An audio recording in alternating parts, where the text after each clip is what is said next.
IMITWPU, where ambition meets innovation and dreams turn into reality. I am Anay Kumar Joshi. And I am Adiba Poonawala, and we are thrilled to be your hosts for today.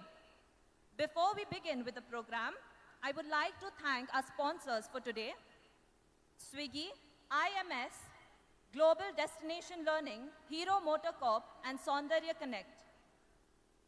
Your presence here today signifies the importance of our gathering, and we are grateful to have you here as we embark on this remarkable journey of innovation. We request you all to kindly rise in your seats and with a huge round of applause, welcome our esteemed dignitaries for today's session. May we please put our hands together and welcome Dr. Sarmeshcha Desai, Associate Dean Academics, School of Computer Science and Engineering, MITWPU, Pune. Dr. Surbhi Razdan, Associate Dean, School of Engineering and Technology, MITWPU, Pune. Dr. Vikrant Gaikwad, Head, School of Chemical Engineering, Bioengineering, Material Science and Engineering, MITWPU, Pune. Mr. Shashank Verma, Founder and CEO, The Breakthrough Company. Dr. Mangesh Bedekar, Professor and Dean, School of Computer Science Engineering, MITWPU, Pune. Dr. Priyadarshini Karve, CEO of Clean Energy Access Network. Shri Rahul Karad Sir, Honorable Executive President, MITWPU, Pune. Dr. R.M. Chitnis, Vice Chancellor, MITWPU, Pune. Dr. Mr. Sridharan Mani, Founder and Managing Director of Ahisa Digital Innovations Private Limited. Dr. Dinesh Sheth, Professor and Dean, SOET, MITWPU, Pune. Dr. Neeraj Mahendro, Professor and Dean, School of Health Sciences and Technology. Dr. Ganesh Kakandikar, Associate Dean, External Relations, MITWPU, Pune.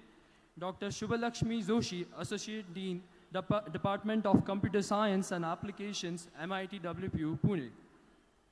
I request all dignitaries to kindly proceed to the front of the stage for the lighting of the lamp.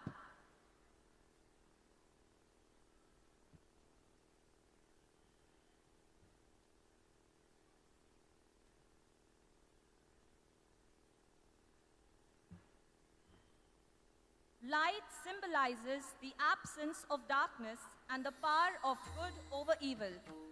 To commence this auspicious occasion, we will begin with the lighting of the lamp, which serves as a reminder of the enlightenment that education brings to our lives. We request all dignitaries to please join us in lighting the traditional lamp and mark the beginning of today's session of R.I.D.E 2024. Salutations to the light of the lamp, who abides for the welfare of all worlds, who is engaged at all times and in all places for the benefit of all beings.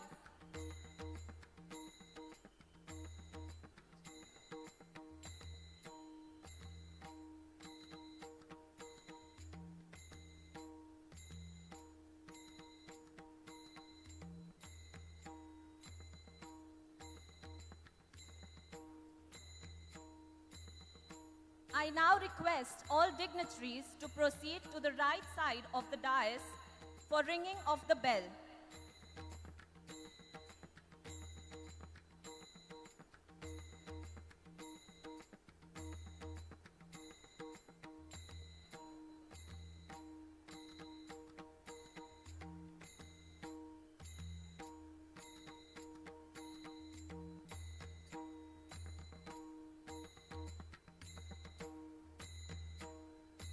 Ringing the bell of social leadership is more than a call to action.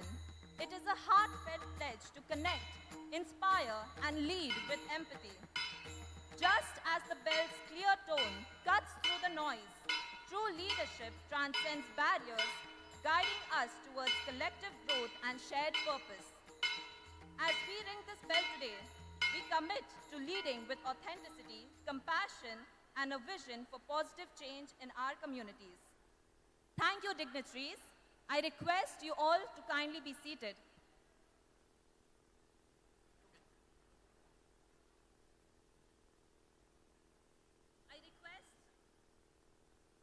I request the dignitaries to kindly be seated on the dais.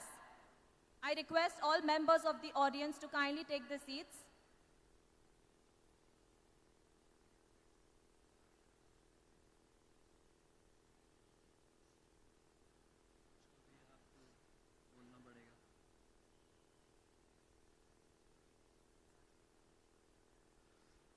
Innovation is not about breaking the rules, it is about creating the new ones.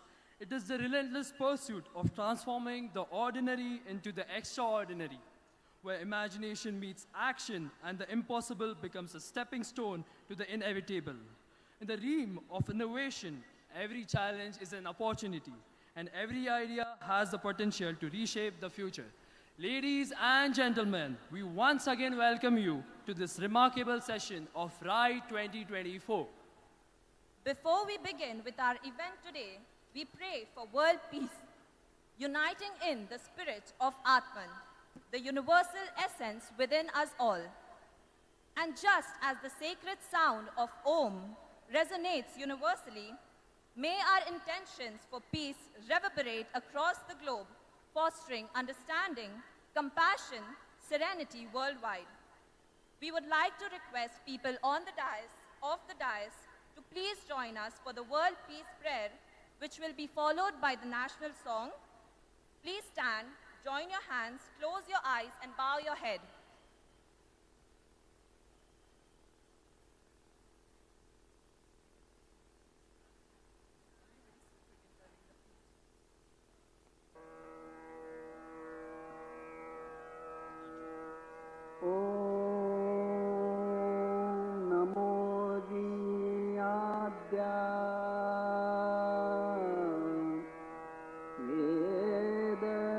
प्रतिपाद्या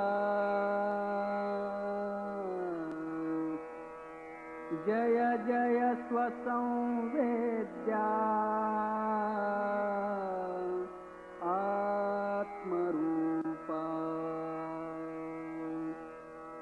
देवातुति गणेषु सकलार्थमतिप्रकाशो म्हणे निवृत्तिदासु अवधारि गोदी गुरुर्ब्रह्मा गुरुर्विष्णु गुरुर्देवो महेश्वरः गुरु साक्षात् परब्रह्मा तस्मै श्री गुरवे नमः।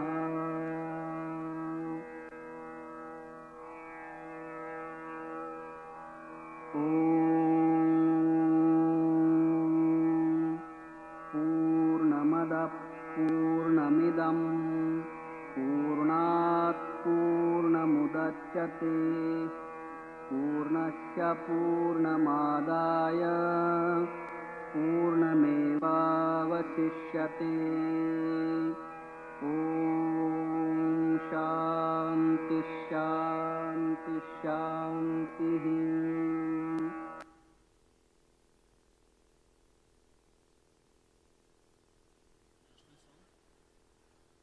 Audience, I request you to remain standing for the national song.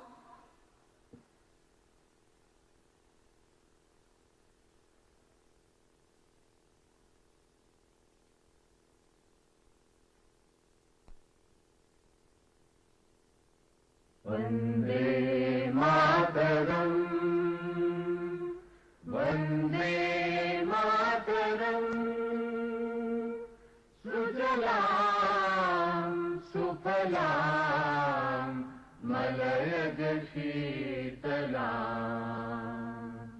Shasya Shamalam Mataram, Vande Mataram. शुभ्रज्योत्स्ना पुलकितयामिनीं फुल्लकुसुमितद्रुमदलशोभिनीं सुहासिनीं सुमधुरभाषिणीं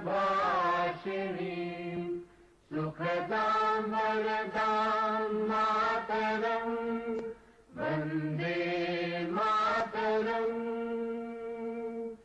Vande Mataram. Thank you, everyone. You may now be seated. My dear friends, get ready to be inspired as we witness the power of human ingenuity and the limitless possibilities that emerge when passion meets purpose. In the next few minutes, we'll explore the intersection of creativity and commerce, where ideas come to life and dreams become reality. The curtain is about to rise on a story that celebrates innovation. So sit back, relax, and let the magic of R.I.D.E unfold before your eyes. I request the technical team to please play a video on R.I.D.E 2024.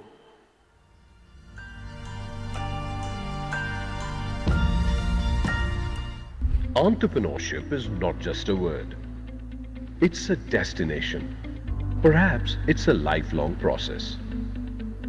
What exactly does it take to become an inspiring entrepreneur? Here is the solution to your query. The Innovation Hub at MIT World Peace University presents for the first time ever R.I.D.E, all-inclusive conclave through which we aim to sow the seeds of research, innovation, design and entrepreneurship in the minds of our students. Learn to sustain and learn to thrive in a world full of ideas. At MIT World Peace University, we intend to nurture an entrepreneurial mindset amongst the youth who do not just know how to ideate, but to lead and run a business. Alongside raising job seekers, we also believe in increasing job creators to build an ecosystem full of entrepreneurial mindsets. We believe that any individual with a willingness to learn has a potential to rise up beyond the benchmarks that have been set. In order to bring this vision into reality, we bring to you R.I.D.E with numerous speaker sessions where we intend to bring in prominent speakers from the industry who have built themselves up from scratch. A startup expo, which is a culmination of 100+ startups who have thrived in this dynamic business world. A prize element for our students with a range of recreational activities. Let's unite together to shape an innovative and independent future. 10,000+ students, 30+ schools, 4 divisions, 1 university. Let's create our future the way we always dreamt of.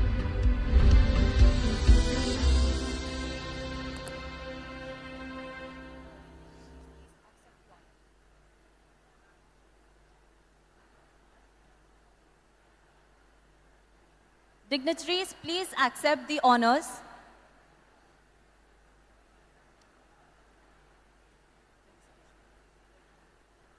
It is with great pleasure that I stand before you to announce the felicitation of honorable speakers. First, we have the honor of felicitating Dr. Darshan Karve, CEO of Clean Energy Access Network. As we honor Dr. Karve today, we remember the countless contributions she has made to promoting sustainable energy solutions. Her vision and dedication continue to inspire all of us, setting a standard of excellence. Next, we are honored to felicitate Mr. Shashank Verma, partner at the Breakthrough Company. Welcoming Mr. Verma to the stage reminds us of his remarkable journey in innovation and entrepreneurship.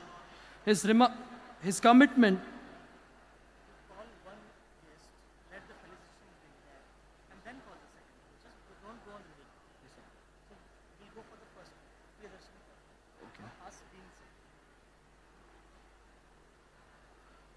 I request Dr. Dinesh Seth to please felicitate the guest, Dr. Darshan Karve ma'am, CEO of Clean Energy Access Network.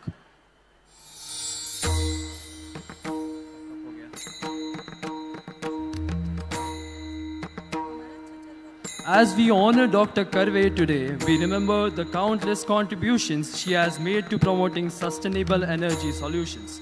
Her vision and dedication continue to inspire all of us, setting a standard of excellence.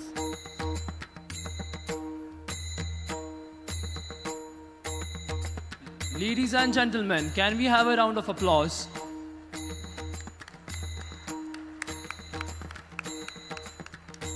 Next, we are honored to felicitate Mr. Shashank Verma, partner at the Breakthrough Company.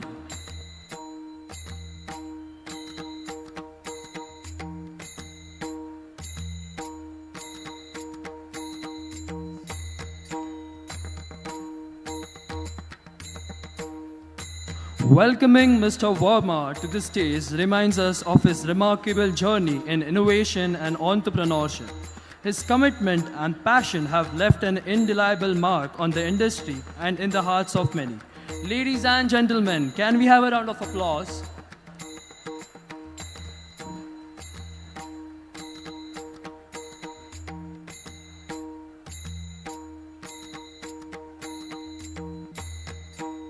Please keep the applause going as we felicitate our third speaker for today, Mr. Sridharan Mani, founder and managing director at Ahisa Digital Innovations Private Limited. Today, we celebrate Mr. Mani for his extraordinary work in digital innovation. His leadership and innovative spirit have truly transformed the landscape, making him a role model for aspiring leaders.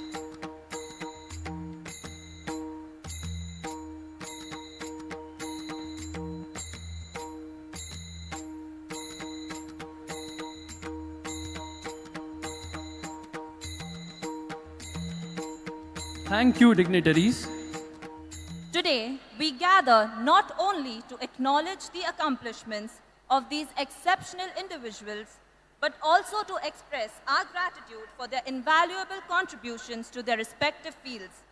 Their expertise, passion, and unwavering commitment to excellence serves as a beacon of inspiration for aspiring professionals and entrepreneurs. Your achievements are testament to the power of knowledge, innovation, and the indomitable human spirit. Thank you for being an inspiration to us all. We now invite Dr. Mangesh Bedekar sir to deliver the welcome address.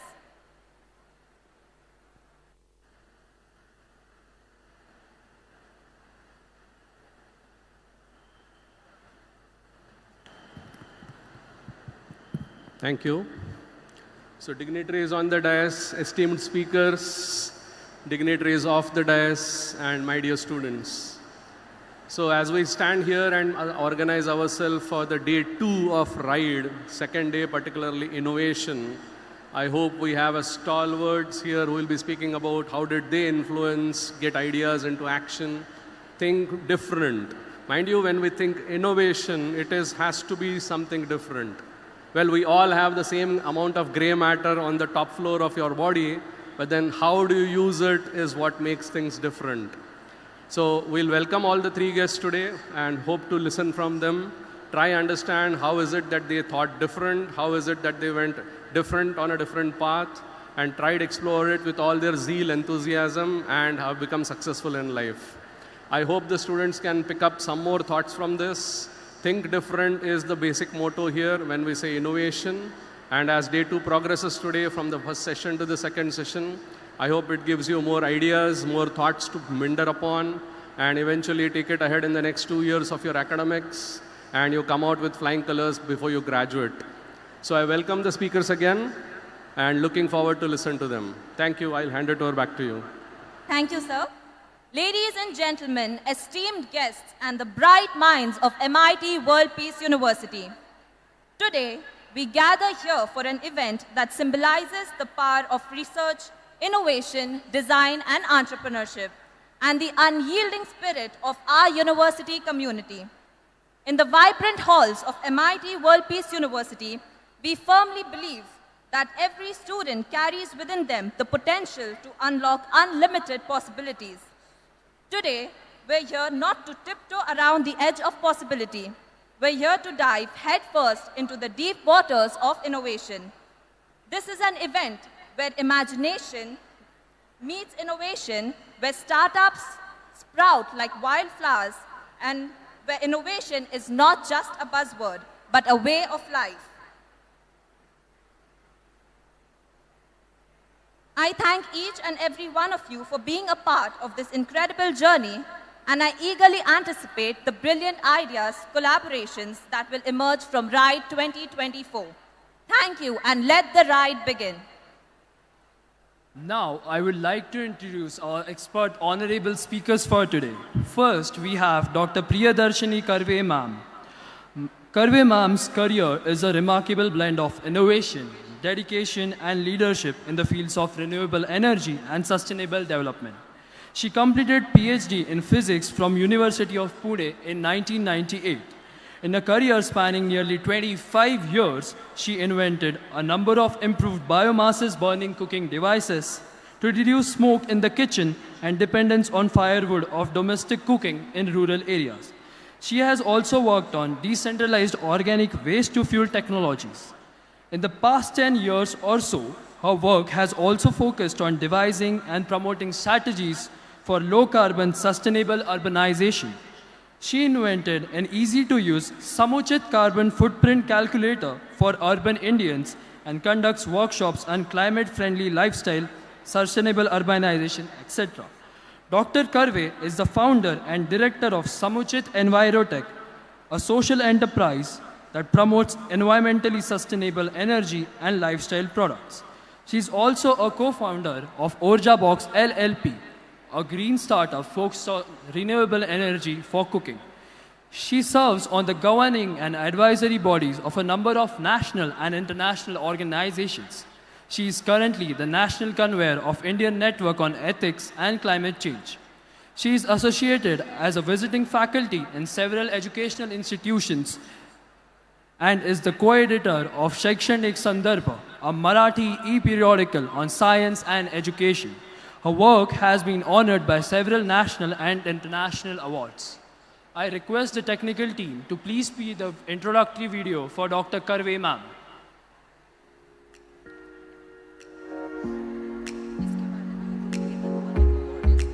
In a career spanning more than 20 years, Dr. Darshan Karve invented several improved biomass burning cooking devices to reduce smoke in the kitchen and dependence on firewood for domestic cooking in rural areas. Dr. Karve, who is the managing director of Samuchit, has also invented an easy-to-use Samuchit carbon footprint calculator for urban Indians. Dr. Karve is actively involved in international organizations working in the field of renewable energy, equitable sustainable development, pro-poor carbon finance, among other things. Over the years, she has successfully led numerous short-term funded projects based on scientific and technological research, technology dissemination and commercialization, third-party assessments, and policy advocacy. She has also been featured in several national and international periodicals, publications, and radio and television programs. We warmly welcome Dr. Darshan Karve.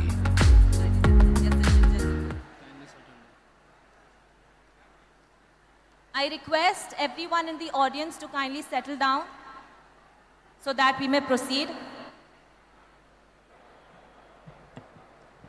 Thank you.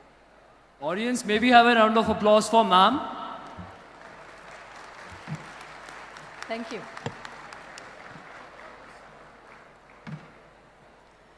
Respected dignitaries and my fellow speakers on the dais and friends in the audience. It's indeed an honor for me to be here and always a pleasure to be on this campus and interact with students. Particularly on a topic which is close to my heart, which is the intersection of sustainability and the changes that are happening in the global climate around us, and how through energy we can address these issues and try to find solutions. Whenever we talk about sustainability, a typical official definition that is given talks about the intersection of a social circle, an economic circle, and an environmental circle. To some extent, that's a slightly wrong picture because these three circles don't intersect, They are actually one within the other. There is a large circle of the environment which is basically our planet Earth. Then there is within that a circle of human society. We are just one of the species on this planet. And within that, there is a circle of our economic activities. We do many other things apart from just exchanging money. So there is a circle of environment within that society and within that economy. Once you change, you get that image in your mind, you sort of start realizing that any economic activity which is harmful for either of the two outer circles, the society or the economy, that is not going to be sustainable. Because if the outer circles get harmed, the economic activity just cannot continue. So there is no conflict between development and environment. Environment is always going to win. After all, the planet has been around for 4.5 billion years. We have been around only for 200,000 years. If we look at human history, and it's important often to look at history even for technologists and business people, we tend to ignore history in our academic curricula, but often important lessons come from history. History tells us that human development has been driven by energy. Even as we were hunting and gathering, what were our energy sources? Our very first energy source was firewood. We learned to control fire, and that was the very first technological innovation that humans did, which sort of set them apart from the other species. We were also indirectly using the solar radiation, of course, always, but the fuel that we sort of started harvesting and using was firewood. When we shifted to agriculture, we actually started creatively making use of photosynthesis. Because when you sort of cover a land with what you want to grow, you are harvesting sunlight to grow food. So our use of solar energy sort of went one step ahead. And we continued to use firewood and biomass as sources of fuel. But soon, as we started doing irrigation, we also started controlling flows of water. So water flow is another energy source that sort of slowly entered human civilization. If we jump to the world just before the Industrial Revolution, that's somewhere around 16th, 17th century, we call what happened in England the discovery of, or the invention of steam engine, and the discovery that the mineral coal is a very, very powerful fuel. Before these two things happened in England, there was technology being developed everywhere in the world. It's a bit of a misnomer to call this 18th century period as Industrial Revolution. It sort of gives an impression that there was no industry and no technology before that, which is a wrong impression. Before the advent of steam engines, technologies were being developed across the world. Industrialization already existed across the world. In fact, in that period, the Indian subcontinent was leading in global GDP. We were one of the biggest exporters in this region. This region was one of the biggest exporters of manufactured goods. There was a big demand for skillfully made products emerging from this area. All of this was driven by human power, animal power, and the power of water wheels. In some other parts of the world, wind has also been harnessed. So windmills had started operating variety of mechanical engines. In China, a number of important inventions had been made. So there was technology emerging in different parts of the world. However, it was all driven by low power density energy sources. and therefore the rate of production remained low, and therefore the rate of harvesting of resources and consumption of resources also remained low. So it's important to understand that our rate at which we are consuming the planetary resources is very much limited by what kind of energy sources we are able to use. Now this was a time period which one could call in terms of resource consumption. We can say that this was a sustainable industrialization. But it was not an ideal world. We do not want to go back to that world where the human lifespans were still below 40 years. Many people, because human labor force was also an important driving force for the industry, and therefore there was a lot of exploitation. There was slavery. There were no health services. There was no progress for many communities, no path of progress for many communities. There was huge income and social inequalities across the world. So this is not the time that we want to get back to, even though we desire for the sustainability of resource consumption of that period. What happened after Industrial Revolution? Steam engines made it easier and cheaper to harvest mineral coal. And that made this very high energy density fuel very easily available. It was abundantly available in England. So that's a bit of an interesting coincidence that coal mines already existed and steam engine was developed, which made that coal easily available. A lot of industrial innovation was happening. So a number of things sort of happened at the same time.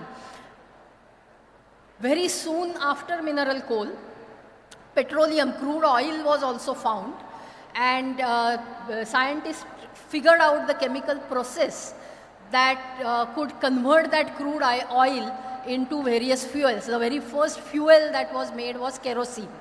Then came diesel, petrol, and then all the gases that we have been using. So all of these fossil fuels are very high energy density fuels, and in those days these were very, very cheaply available. And that sort of removed the limitation on how fast productions can happen in manufacturing industries. Now, if your rate of production is increasing, you are going to consume more and more raw materials. And you are going to need bigger and bigger markets, because now you are making much more goods than what you were making earlier. That was the trigger for Europeans to go out and try and control other lands and other people. Lands, because those were sources for raw materials, and people, because that's the market. So the whole imperialism from Europe was triggered by this sudden expansion of industrial productivity. So again, energy is the driver of history here. After the imperial sort of regimes that changed the history of many parts of the world, after the Second World War, when the political empire shrunk, the economic empire still continued. We call it globalization. So we have become a connected global economy after the Second World War, with all the new countries that had been created along with the previous imperial masters. This world is primarily driven by fossil fuels. And around 1960s and 70s, scientists started noticing, climate scientists started pointing out that the average temperature of planet Earth has started rising up. Earth's climatic conditions had been changing. I mean, 4.5 billion years, many ups and downs had happened. But after the last ice age, which ended about 11,000 years ago, we had experienced on the planet a relatively quiet period with the climate being very steady, hardly any changes. And this is the period in which humans moved from hunting gathering to agriculture, to civilizations, to urbanizations, to industrializations, to the modern world. And now, again, it seemed like the Earth's climate had started to change. Very soon, researchers made the connection that this was linked with the use of coal and petroleum. When we burn coal and petroleum and many other industrial processes, we are adding carbon dioxide and methane and some other gases to the atmosphere, which work to trap heat in the planetary system. These are called greenhouse gases. So because of that, over the last about 200 years or so, the Earth's average temperature has increased by about 1.2 degrees centigrade. We have already started experiencing the impacts of this warming. The monsoon cycle has gone for a toss, for example, and that is something we are already experiencing in India for the last few years. We have also experienced extraordinarily hot summers. Heat waves have been sort of taking over the entire Indian subcontinent, not just India, but our surrounding neighboring countries also. Many people have died because of heat waves in the summer. Many people are dying because of flooding, and cyclonic activity also has increased. In the summer, because of the increased temperature, we are seeing more wildfires. In the monsoon season, apart from the disturbance of the rain cycle, there has been an increase in lightning. That is also another threat to human life. All of this is impacting our food security because our agricultural systems are getting impacted. In the oceans, the fish populations are moving from south to north, so fishing communities' catch is reducing. As the Himalayan glaciers are melting, the polar ice caps are melting, the sea level is rising. India also has a large coastal region. We are going to lose a lot of land because of the rising sea levels. And as the glaciers are melting, just recently you may have heard about the flash floods which have destroyed a hydropower station. These kind of incidences have been happening every year and will continue to happen for some more years. But eventually the glaciers will be gone, and then we will be in deeper trouble, because then even rivers like Ganga and Brahmaputra will start going dry for a few months in the year, because these rivers originate in the Himalayan glaciers.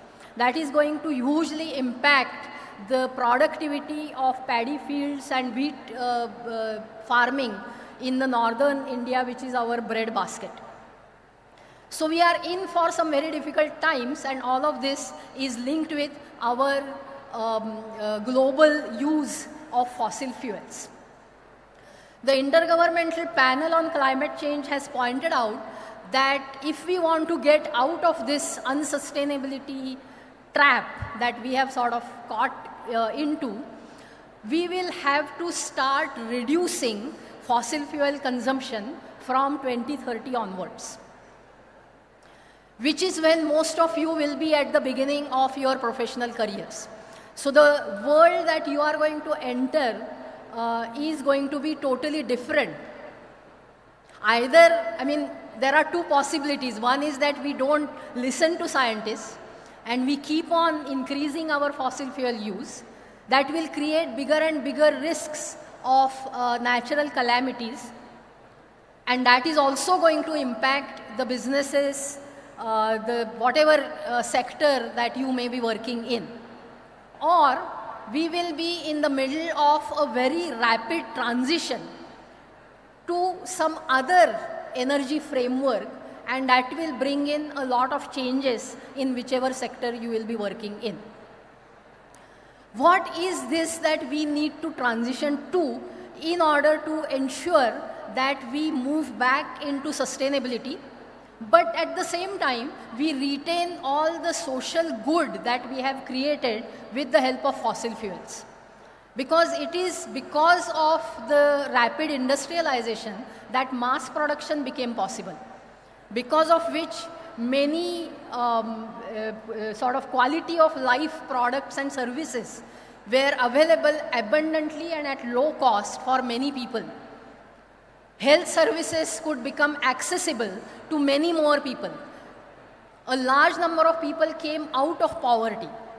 On the social front, human rights, labor laws ensured that exploitation went down. So a number of social goods have been delivered by these high density energy sources that we have been using.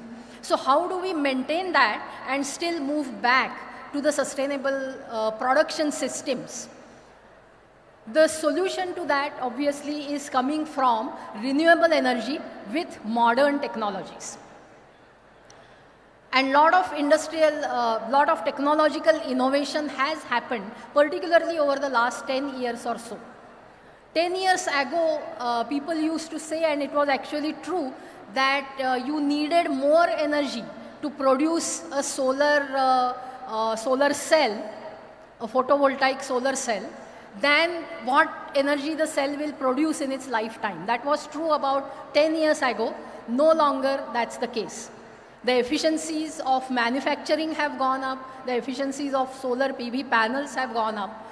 Today, the solar infrastructure that exists in the world has already paid back all the energy that was used for setting up this infrastructure, and now we are in the positive as far as energy is concerned. The same is true in all the renewable energy fields. Much better biofuels have been developed. Much better windmill designs have come up. There are very efficient micro hydro and pico hydro technologies where even a very shallow water current can be used for generating useful energy. Small windmills are being designed. You can put a windmill today on your rooftop and still generate a respectable amount of energy. So a lot of innovation has happened in renewable energy. So we need to shift to a system where renewable energy will drive all our industries and all the basic needs that we need to meet in order to live a good quality of life. However, we have to think outside the box in making this transition, which unfortunately has not happened. What is going on is, because fossil fuels can be harvested only in a few locations, we created a system where the fuels or electricity is produced in very large quantities in one location and then distributed over long distances. We are trying to now shift to renewable energy with this same framework. So what we are trying to do is, okay, if we don't want to build a coal-fired power plant, let us have a wind farm or a solar farm. But the problem with this approach is that a wind farm or a solar farm requires much more land because it's a dilute energy source. And it is an intermittent energy source. So we also need very good storage systems. That has been another innovation that has happened in the last 5-6 years. We have suddenly improved the technology for storing electricity with lithium batteries and so on. And now we are moving even to sodium-based batteries. Sodium is a much easier material to harvest than lithium. So the storage systems are there, but you are going to need very large expanses of land to be covered with windmills or solar panels. This has always been a limitation of trying to shift to renewable energy, where the thinking is that we need to produce energy in a centralized manner and then distribute everywhere. The approach that actually needs to be prioritized is what is called as decentralized renewable energy, where you use all the existing infrastructure, use all the rooftops, use all the bridges, use all the roads, use all the dams, use all that infrastructure to harness whatever sunlight is falling there, whatever wind is available there, whatever water flows are available there. Instead of planting some specific species for making biofuels, we can use agricultural waste. We can use market waste, food waste, kitchen waste. All of these organic wastes can be used as raw material for making biofuels. So once you start changing this thought process and go for a large number of smaller energy generation, both electricity and fuels, where the distribution is in a smaller locality. So rather than making electricity at one end of the state and sending it to the other end, which is what happens in Maharashtra, the electricity production is in the eastern end of the state, whereas all the industry is at the western end. Instead of that, we can now, using the renewable energy that is available everywhere, we can make energy where it is needed in the form that it is needed. Decentralized renewable energy therefore addresses the space challenge, and it provides additional flexibility and opportunity for customization. There is an inherent equity in energy access the moment you go to a decentralized system. And if people have a fair and equal access to energy, they also have a fair and equal opportunity to progress. So this will start impacting or reducing the income inequalities that exist in the society. An entirely new kind of entrepreneurship opportunities, new kind of business opportunities, new kind of service delivery opportunities are arising with this thought process. So the students who are sitting here, you are going to enter a world which is entirely different from what I have experienced, what your teachers have experienced, what your parents have experienced. So don't rely too much on our advice, find your own way forward. Decentralized renewable energy will be driving the future, provided we jump onto the path of sustainability. I am representing Clean Energy Access Network, or CLEAN for short, which is a cooperative or an association of all the stakeholders working in decentralized renewable energy. Our members, about 200 members spread across the country, are entrepreneurs, are think tanks, are policy advocates, are research institutes, academic institutes, all working on decentralized renewable energy. Our members work on biomass energy, solar energy, wind energy, hydro power. So we are in a way technology agnostic. We have been working to promote or sort of bring to the highlight the advantages of taking the decentralized renewable energy route as a priority over large renewable energy as well as fossil fuel driven economic development. We would also like to interact more with students. In fact, last year we had organized a decentralized renewable energy forum on this very campus in collaboration with MIT WPU. So we do have an MOU signed with MIT WPU for starting a student chapter working, looking at decentralized renewable energy technologies and business opportunities and possibilities in this field. So I am sort of making an appeal to all the student community and the faculty here to activate it, because that happened last year almost at the fag end of the academic year. So we couldn't really do much then, but this is the beginning of the academic year. So let us see if we can activate the student chapter and get some more concrete data-based information out there to the students, which will give them a glimpse into what different world they are going to enter as they come out of their academic career and enter the professional field. So this is my sort of request to all of you. Even if you Google search decentralized renewable energy, you will find a lot of information. Decentralized renewable energy will drive the economy of the future, will give you the solution for the climate crisis that the world is facing. And that is why I am making an appeal to all of you to take a look at this sector and think outside the box, think innovatively. I am sure you will find many more opportunities here As it always happens, whenever a new sector is developing, the early entrants always have an advantage. So step out and take that advantage. That's my appeal to all of you. Thank you very much for giving me this opportunity to interact with this huge audience here. Have a good day, have a productive, thought-provoking day. Thank you. Thank you, ma'am, for your inspiring words. We are confident that your valuable insights will play a significant role in navigating innovative minds amongst our youth. With great honor, I would now like to introduce our next speaker for today, Mr. Shashank Verma. Mr. Shashank Verma, sir, brings 21 years of experience in the sustainability sector, with 16 years specifically focused on entrepreneurship, advising and investing in impact-driven ventures across India, East Africa and Germany.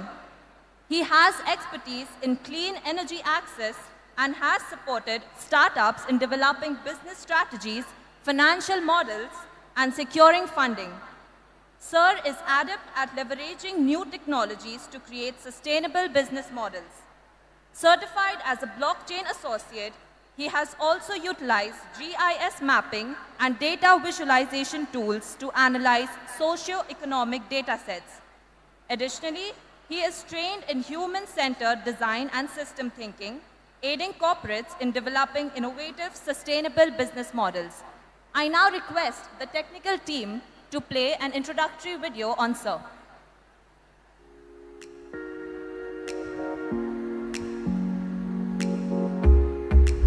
Shri Shashank Verma has been working for the last 16 years in the sustainability sector as an entrepreneur, advisor and investor in the impact sector in India, East Africa and Germany, with a strong focus on clean energy access. He has worked with startups on their business strategy, financial models, and helped them to raise funds. He is well aware of emerging technologies and their impact on creating new sustainable business models. Shri Verma is a certified blockchain associate and has worked on GIS mapping digital tools to use data visualization of socio-economic data sets. He is also trained in human-centered design and systems thinking tools to help corporates think innovative business models for a sustainable world. Currently, he is partner in the Breakthrough Company. We warmly welcome Shri Shashank Verma. We are honored to invite Mr. Shashank Verma, sir, to address the gathering. Thank you,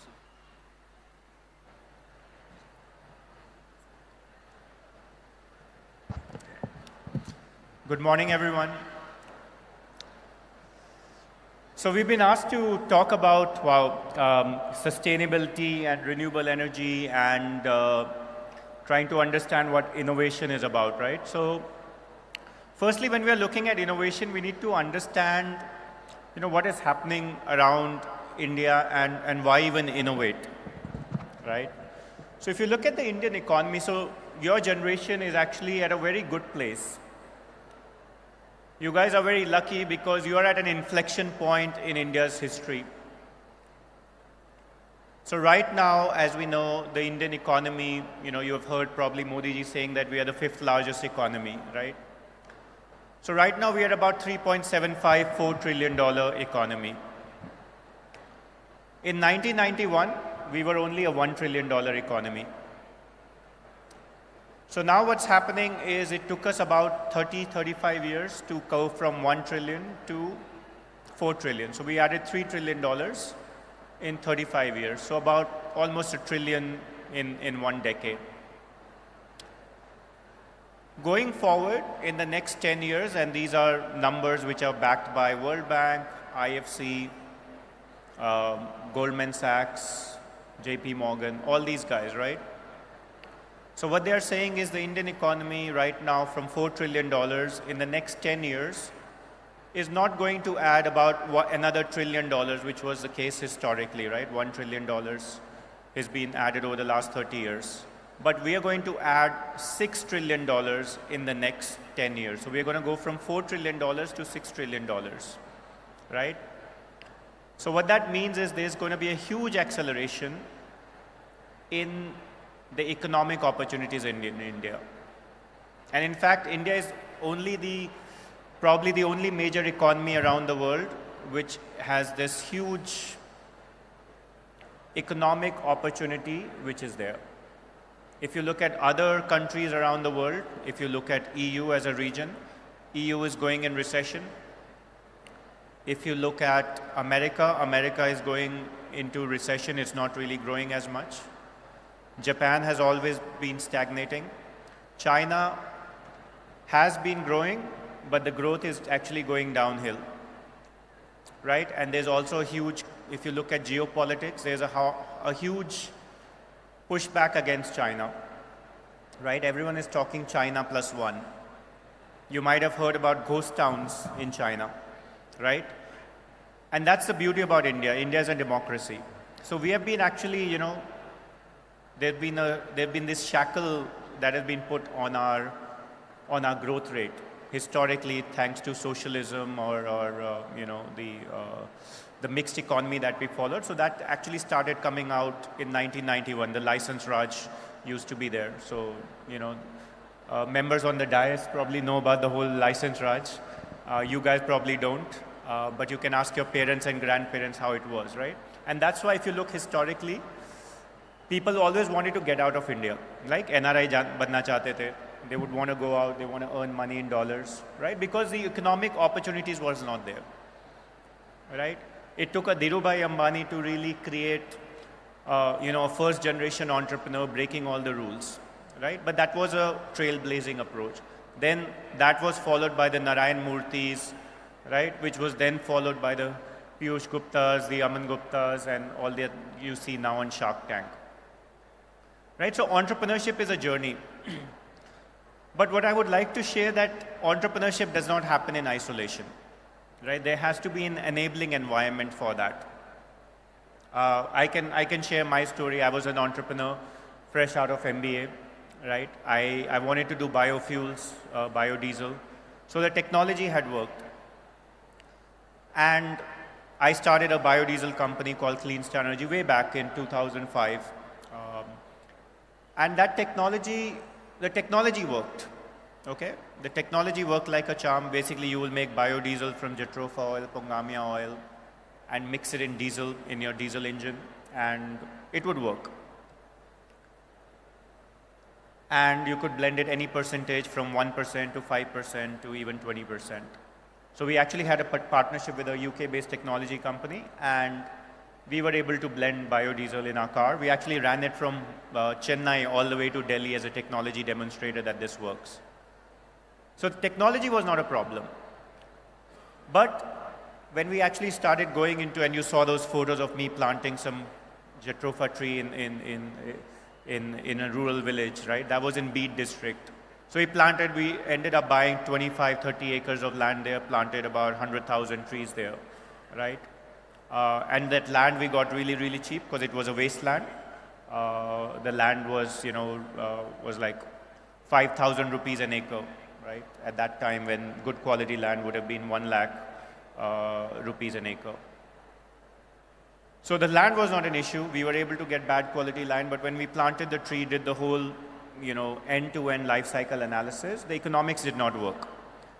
And because of that, we were not able to make the whole biofuels thing work, right? So it was a humbling experience to understand that, hey, even if the technology works, the business did not stack up, right? And that goes back to the whole point that the policy environment at that time was not so conducive. Now you'll be hearing about a lot of biofuel blending that is happening within India, right? So I don't know if you're aware, but India has already achieved 10% biofuel blending in ethanol in its petroleum products, right? In petrol. That is happening. Why is that happening? Because the policy framework is there. 2, why is that happening? Because there's excess sugar that we manufacture. So all of that gets diverted into ethanol. So because of that, you have a ethanol biofuel policy that is supporting, the government is supporting, right? that's enabling biofuels and bioethanol to happen. There's 10% blending that is happening, right? Biodiesel, on the other hand, although the government is supportive there as well, we have a 5% blending mandate. But over there, we are only able to achieve 0.01% blending. Why is that? Because there's not enough feedstock available. So the point here is going back to my original point that you guys are at a great place where you can really innovate, is for entrepreneurship to really work, you need a number of factors to be in play. The first thing that you need is an enabling environment. You need an economy that is growing, right? If the economy is not growing, then things are not going to really take off, right? So you're in a great place where the Indian economy is about to take off, right? The second point is the government policies need to be conducive. If the government policies are conducive, entrepreneurship happens. If they're not conducive, it's not going to happen, right? I realized it the hard way, right? We were in that time, 2006, fighting for and doing biofuels despite the government policies not being conducive. And then you realize it the hard way that you're going upstream against the current, and that does not work. So the point of this is, right now, for someone to set up an entrepreneurial, get on an entrepreneurial journey and be successful, you need a number of factors. One is you need a conducive environment, right? So right now you see that, okay, the Indian economy is growing. There's a lot of, investment that will be flowing. So the other thing is when there's growth, you have to imagine that adds a lot of gravity, right? And wherever there is growth, finance and money would follow. So a lot of people will say, okay, but who's going to invest?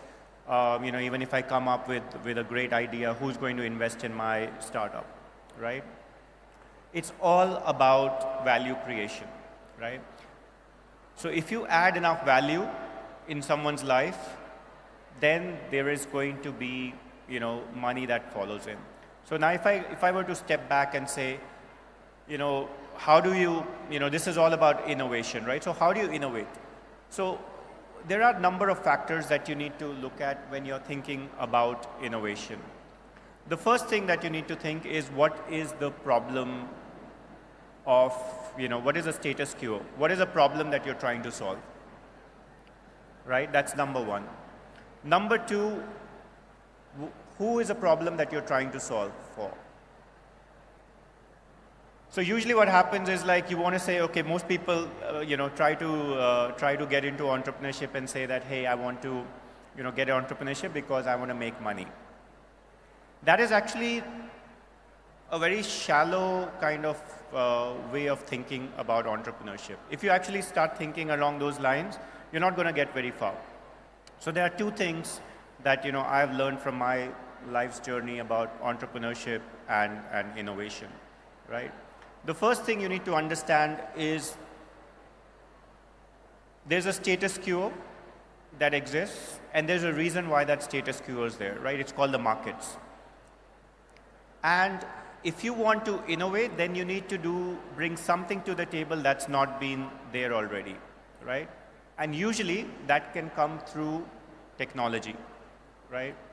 So through technology, you can think through that, hey, this was not there earlier, and now technology is actually enabling a new way of doing business. You can reimagine. So innovation for me is all about reimagining how the world can be, right? If someone is facing a problem, why does that problem exist, right? And is there something that you can do to help solve the problem?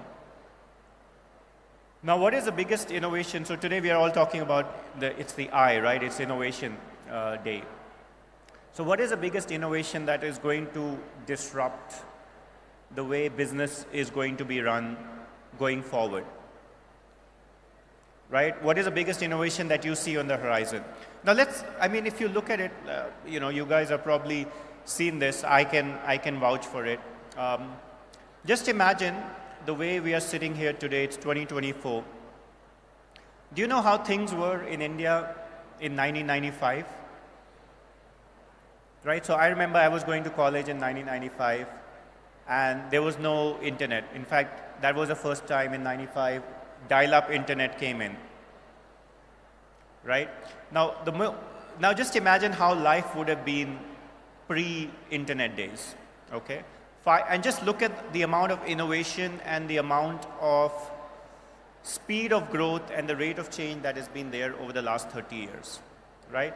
2000s was when the time, late 90s, 95, 96, 97, 98, mobile phones came through, right? At that time, I remember, an outgoing call was 32 rupees, an incoming call was 32 rupees. That's right. Even if you got an incoming call, you just said hello and cut it, you'll get like deducted 32 rupees, right? And that was like not even smartphones. These were like analog phones. It looked like a brick, right? A Motorola phone. I owned one in 96. Go forward, the first iPhone, when was that coming through, right? That came in 2009, right? So imagine life before 2009 when phones were supposed to be not just touch screen. They were like supposed to come up with like, with keypads, right? In fact, there are things when companies don't see what's happening, when companies don't accept innovation, they become dinosaurs, right? And that has happened with a lot of companies, right? So in fact, some of the famous companies which went bankrupt, and they were like, you have to imagine that they were the smartest people at that time with a lot of money. But companies like Motorola, companies like BlackBerry, they said, we can't imagine a phone without a touchpad, right, without keystrokes. And they got bankrupted and went out of business. So similarly was the case with Kodak, right? Remember Kodak cameras? They would be this camera with like a film roll in there. So they also were blindsided, and they did not think through and were not able to understand that, hey, things would become digital, right? So they went bankrupt as well.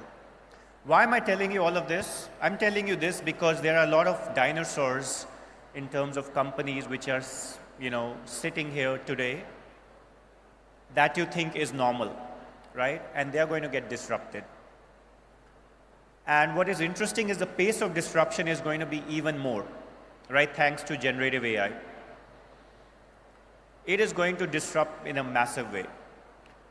Now the point is how are you able to tackle that, right? So there are going to be two sides.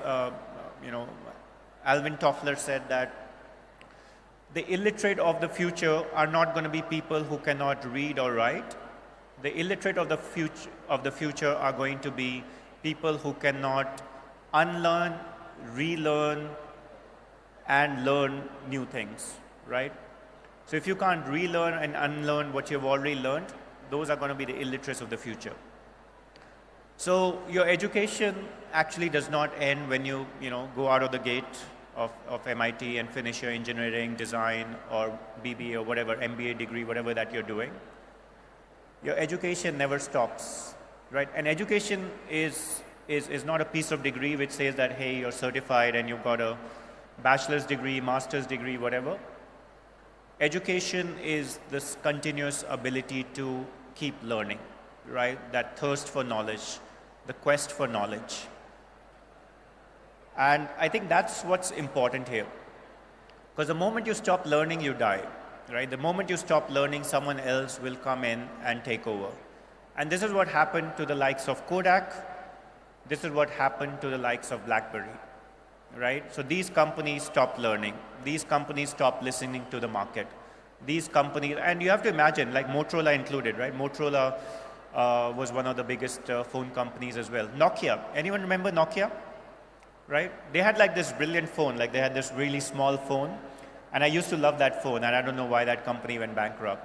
But again, they also refused to come up with a touchscreen phone, right? You could literally take I think it was a Nokia 3110 phone. I don't know if this was probably before your time, but in 2010, it was one of our favorite phones. And literally you could, it was like a rock. You charge the phone once, it will last a week, right? And no problem about dropping the phone. I must have dropped my Nokia 3110. I don't know, 50 times, 100 times. And every time you drop it, the whole phone would like fall apart, right? It will become into like 5 pieces. And you're like thinking, oh man, my phone is dead. But then, the battery is separate, the display is separate, the other parts are separate. But then you put it all together and you switch it on and it still works. And the screen is not cracked. That is not the case with my Samsung phone. Like I've already, dropped it 5 times and cracked the screen 3 times, and I have to keep changing the screen every time. It cost me 2,000 rupees, right? Not fun. But this goes back to the point about learning, unlearning, and relearning, right? So even though some of these companies were at their peak, they had the best resources, right? So imagine your Nokia, imagine your Kodak. At that point, you were at the peak of the company. You were really making a lot of profits. And there's this new company that comes in and says, okay, we're going to have a phone, which is not just a phone. It was going to be a phone. It's going to have internet. It's going to be like touchscreen. It won't have any keypads. And people were laughing out of the room that how can you have a phone without a keypad? But that is innovation, right? It takes a visionary to understand what the future is going to be. So there's a very famous Canadian ice hockey player. I keep forgetting his name. So he's like the Sachin Tendulkar of ice hockey in Canada, right? He's one of the all-time greatest. It's not that he's, the greatest goal scorer, but he's been like the all-time greatest across generations, right? So something similar to like a Sachin Tendulkar, right? So he was asked, how come that you've been able to score so many goals, the most number of goals, and nobody is even close to matching your scoring rate? So he says that, and what he says is very philosophical and very interesting. So he says that, and in ice hockey, puck is it's like the ball, right? It's like they don't have a ball, they have a puck, P-U-C-K, which basically is the thing that they're trying to score a goal with the goal against the enemy, right? So he says everyone goes to where the puck is, right? I go where the puck is going to be. And that's got deep philosophical insight. Everyone is going where the current opportunities are, right? You need to go where the future opportunities are going to be and position yourself and wait for it. And that's why I started my speech with the big numbers, right? So India is not $10 trillion now. India is 4 trillion, right? This is not the 1990s where, it took a Narayan Murthy, 6 years, 7 years to get an internet connection, some crazy number, right? So imagine 7 years to get an internet connection, right? How do you do business in that context? But it took a Narayan Murthy to prove that he could do business, right? It takes resilience. But now there are so many opportunities, you just have to reimagine what the world is going to be, right? So now you can ask that, hey, how am I going to reimagine how the world will be? Well, the first thing you need to do is understand what is happening out there, right? You know what they say about, some of you guys are computer students, so you would get this thing, right? It's called GIGO, right? G-I-G-O, right? Garbage in, garbage out, right? So your brain, your mind is the same way. You put garbage in, you get garbage out. What you need to do is put some good intelligent stuff in there to get some good processing done on that intelligent information so that what comes out is intelligent, comprehensible information. So that's how you would need to think through. And how can you get good, intelligent information out there? Read good books, follow leaders, have role models. You guys want to watch podcasts? Watch good podcasts of people where you can learn something. So as I was saying, don't ever forget to stop learning. The more you learn, the more you earn. Okay, so if you want to increase your ability to make money, learn as much as you can. Right? And there's also, when you think about learning, there's also, the T kind of a learning. Right? You can start off by learning about lots of things. and then develop your specialization in one area, right? You could also think of an M kind of a learning where you develop, you go spread in multiple directions, get a good understanding there, but then you develop your skill sets in few areas. And the more you do that, the more interconnections you'll be able to see, right? So that's one. Two, ride the AI wave, right? AI is happening now. You ask any expert, things are not going to be the same as they are, right? There's going to be massive disruptions. There's going to be massive disruption across the board. Understand what this animal is about, right? And the world is going to get divided into two halves. The one half are people who know AI, and the other half who don't know AI, right? And whether you like it or not, the people who don't know AI, their ability to earn would decrease. And the people who do know AI, their ability to earn would be, exponentially higher. In this new age of artificial intelligence, they say that, okay, people say that my job won't be, taken over by AI. Like people are scared, okay, especially in my generation and people in their 30s as well, that, hey, would AI take my job, right? So the answer is no, AI will not take your job. But your job will be taken by someone who knows how to use AI. So that's the other thing that you might want to consider, is use the power of artificial intelligence to really understand what is happening, right? But when AI does come in as well as it will, you have to see what you are good at, right? What is it that the machines can't do? So I'll just tell you another small story, because stories are important and that's how we learn. So this is 1989, 1990. Gary Kasparov, that time the leading chess player, the world's best chess player, human chess player, was playing against Deep Blue. And Deep Blue was this artificial intelligence program, right? And that program had been trained on every chess move ever that was out there. And the first game was a draw, second game was a draw, third game was a draw. The fourth game, AI won, right? Then the fifth game also, AI won again. So they were up 2-0 against Gary Kasparov. So he had to come up with a different strategy.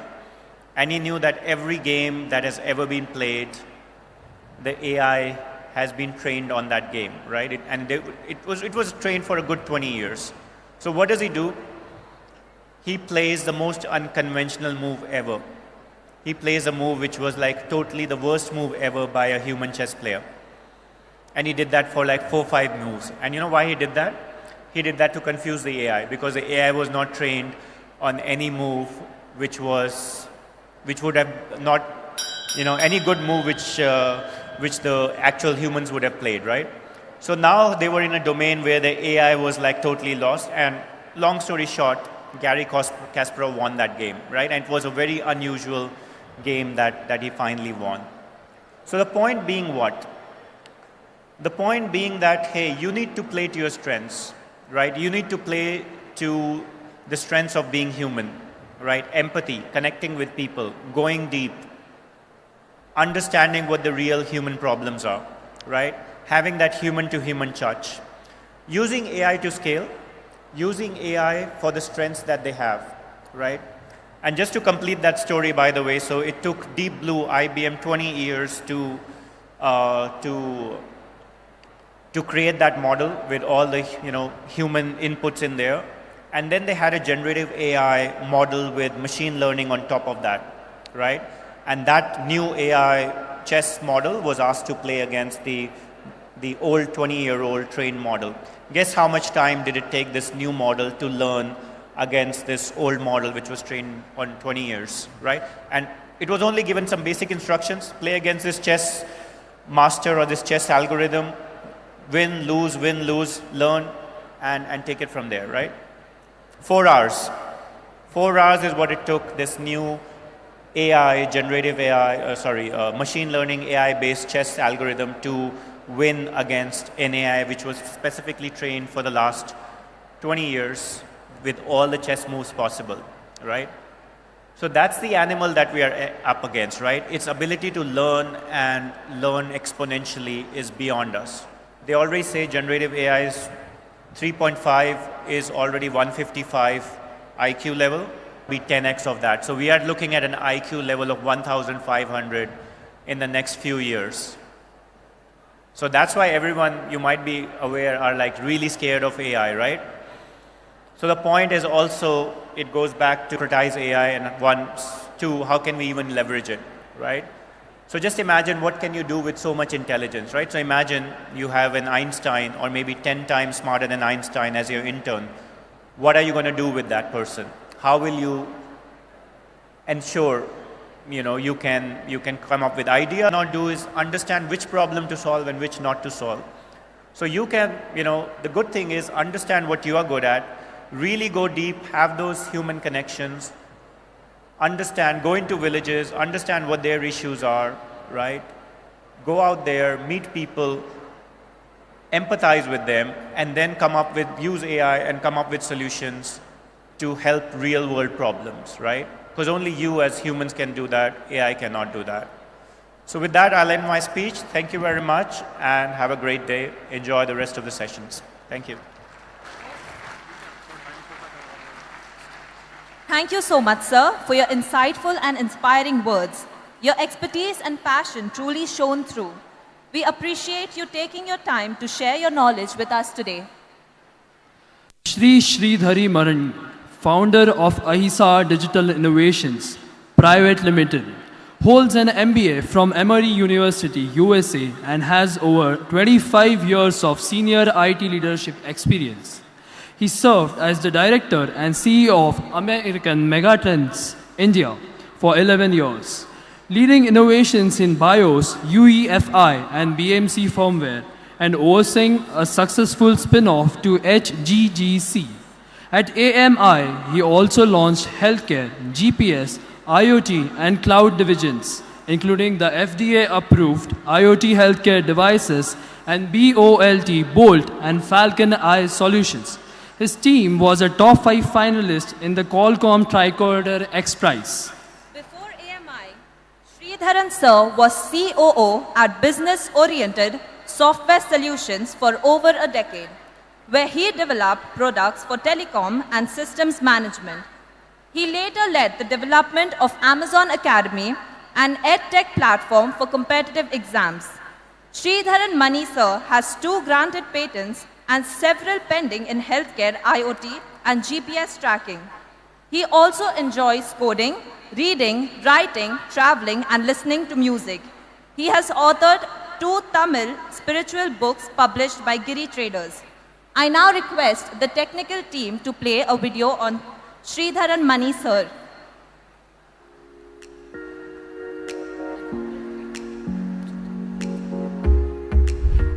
Shri Sridhar Mani is a founder and managing director at Ahisa Digital Innovations Private Limited. He is an MBA graduate from the prestigious Emory University, USA, and has 25 plus years of senior IT leadership experience in innovating and launching new products and solutions, building businesses, handling aggressive corporate and client leadership roles. He led American Megatrends India as director and CEO for more than 11 years before joining Amazon. AMI is a global leader in BIOS, UEFI, BMC software and remote management tools, booting more than 500 million computers across the world every day. Before founding Ahisa, Shri Sridharan was with Amazon, where he led a team of professionals in building an edtech platform, Amazon Academy, for supporting students to prepare for competitive examinations such as IIT, JEE, and NEET. We warmly welcome Shri Sridharan Mani. We now invite Mr. Sridharan Mani sir to address the gathering.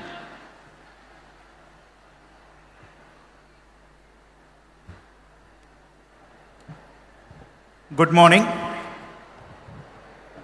I'm not hearing from many of you. Good morning. Good morning. I thank each and every one of you for inviting me, and thank you distinguished members on the dais and off the dais, and my dear students and the future of India and the world. I am very happy to be here. I would like to have this as much as possible as an interactive session, and I hope all of you have some access to the mic. So today this presentation is not from me, it is going to be from you. Are you all ready? Are you ready? Sorry, I am not able to hear you. Okay. So let me start the presentation with a small prayer. Jnanananda Mayam Devam Nirmala Spatika Kritim Adaram Sarva Vidyanam Ayagrivam Upasmahi. Thank you. Okay, let me start with the laws of nature. What are the two laws of nature that governs everything? In physics, in thermodynamics, you would have learnt about exothermic reactions and endothermic reactions. What is an exothermic reaction? Anybody has an idea?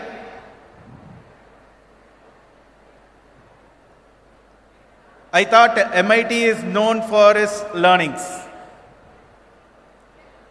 What is an exothermic reaction?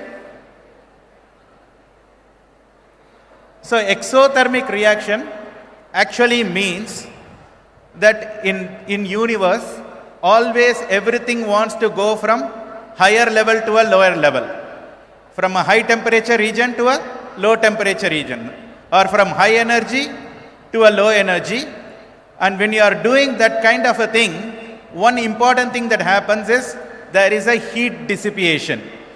Heat is the weak form of energy, and you have heat dissipation happening at all the time. Okay, that is the law of the universe. What is the opposite of an exothermic reaction?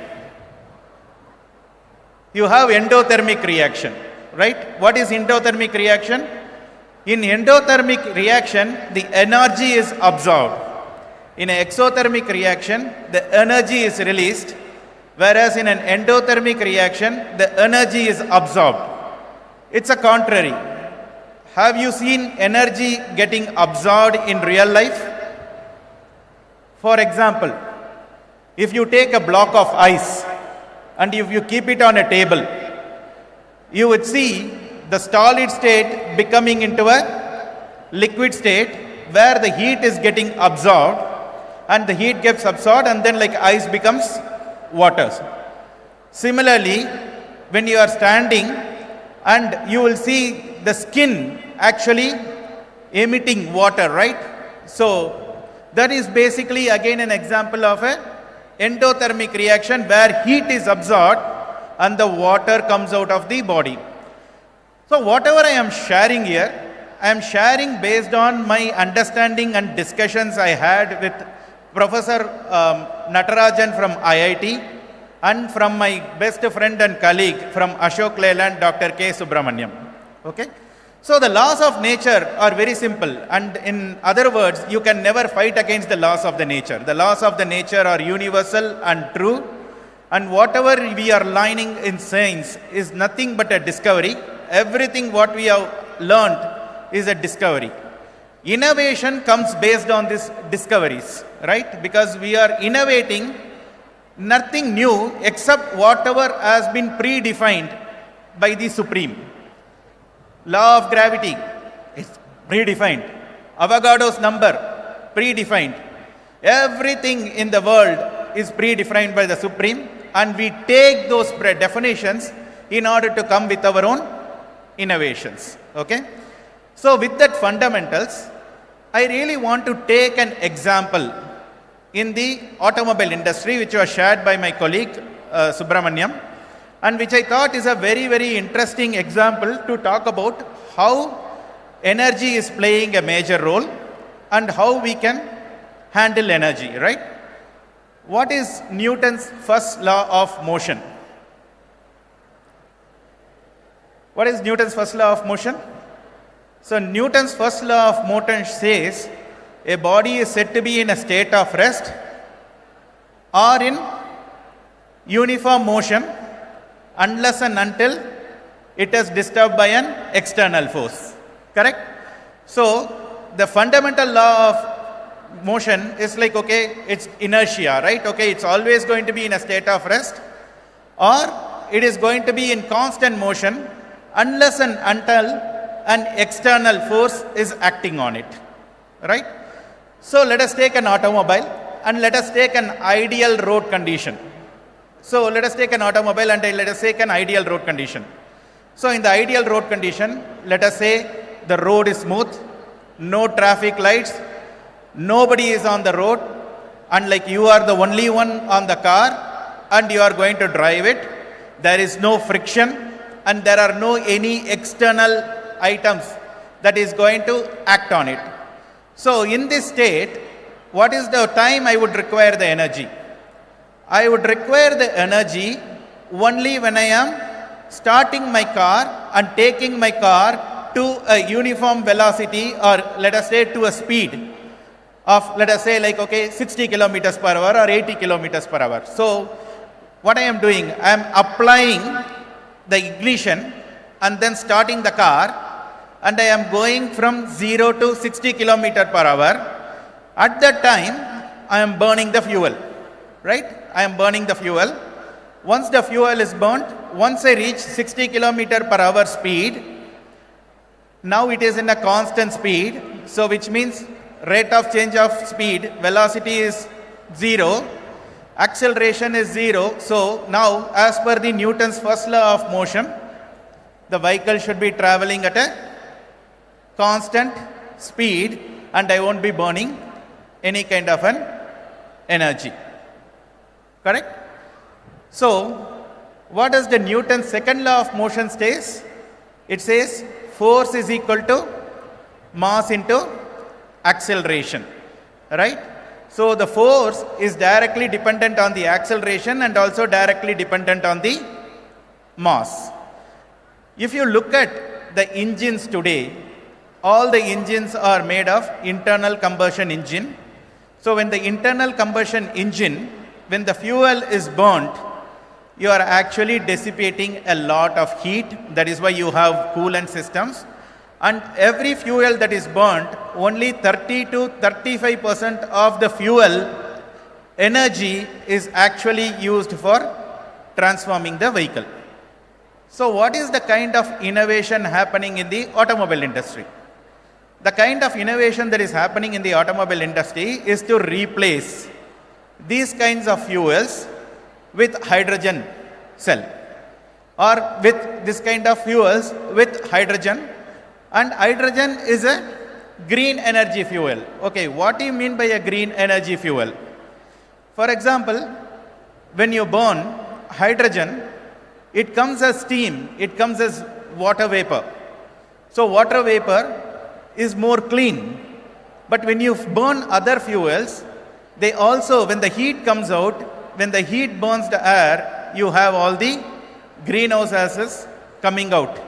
So that becomes a major challenge. Okay, why I am talking all this? So the most important thing is, after the industrialization, we never focused on energy efficiency. We never focused on energy efficiency. We focused more on automation. We focused more on achieving, and we became more greedy. So energy efficiency requires a complete design engineering and a innovative thinking. So design engineering and innovative thinking requires you to go and look at the fundamentals, and looking at the fundamentals to see how you can apply the fundamentals to rethink it. Today, in Ashok Leyland and many car manufacturers, they have started replacing the biofuels with hydrogen and other kind of fuels. But the biggest problem now is not the energy dissipation or heat dissipation through the fuel, but the biggest problem of loss of energy is happening through the tires. Tires consume close to 35% to 40% of energy wastage today. So how you can reduce, how you can eliminate that wastage? So if you think about eliminating that wastage, there again the innovation comes into picture. For example, if you look at the railway systems don't have tires. So in future, you would be seeing the tires are actually getting replaced by not touching the ground.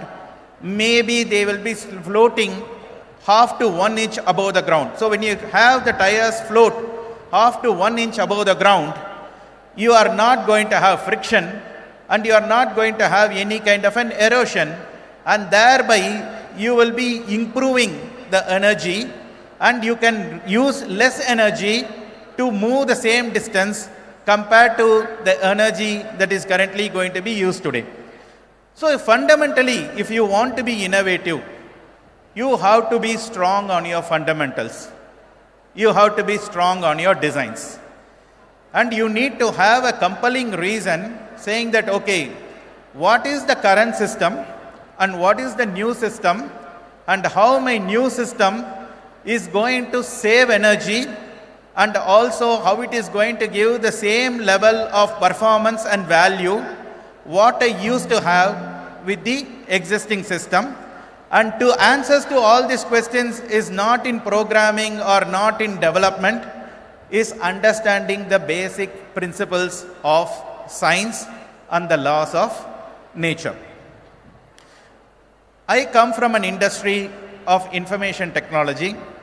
My career has been almost 30 to 35 years on the information technology. So in information technology, if you look at the hardware, the core of any hardware is a processor or it's a semiconductor chip. The semiconductor chips came all the way from 180 nanometers to 2 nanometer technology today. What is the reason for shrinking the chip size? The first and foremost important reason is when you have a lot of distance, the energy required to do work is more. When I shrink it, I need lesser energy, lesser power, and I can achieve the same level of performance or a better performance. So that is the reason a lot of innovation has gone into the technology to reduce it. But even if you reduce, if you are having bad programs, bad designs, bad applications, you are only going to generate a lot more heat and lot more energy, and your data centers would be needing lot more cooling systems and lot more HVAC. For example, let us take one example. You are given a task of identifying whether a given number is prime or not. Let us take this as an example. You are given a task saying that, okay, I will give you a number, you figure out whether this number is a prime number or not. So what is a prime number? A prime number is a 1 that is divisible by itself or by number 1. Correct?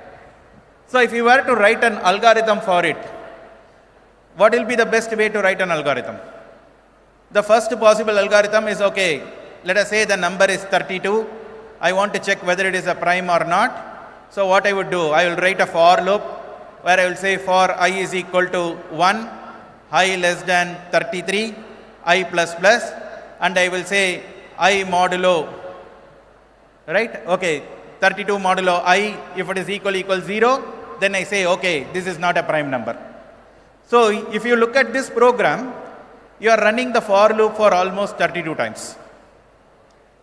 What is the next optimization that can be probably done here? So you know, if you know the characteristics of a prime number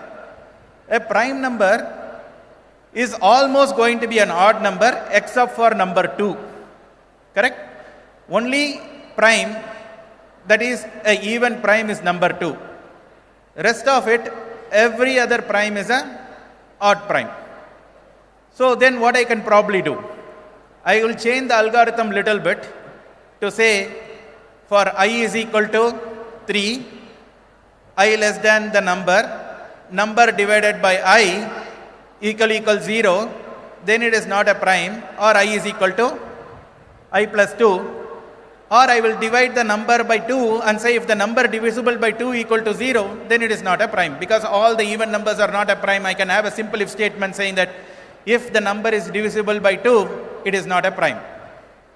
Then I will only have my algorithm reduced to use only to check if the number is an odd number and whether it is divisible by any of the odd numbers. And again, this is not an efficient algorithm. So what could be the most efficient algorithm? Let us say if I take a number as 32, what are the possible factors of 32? You have 2, you have 4, you have 8, you have 16.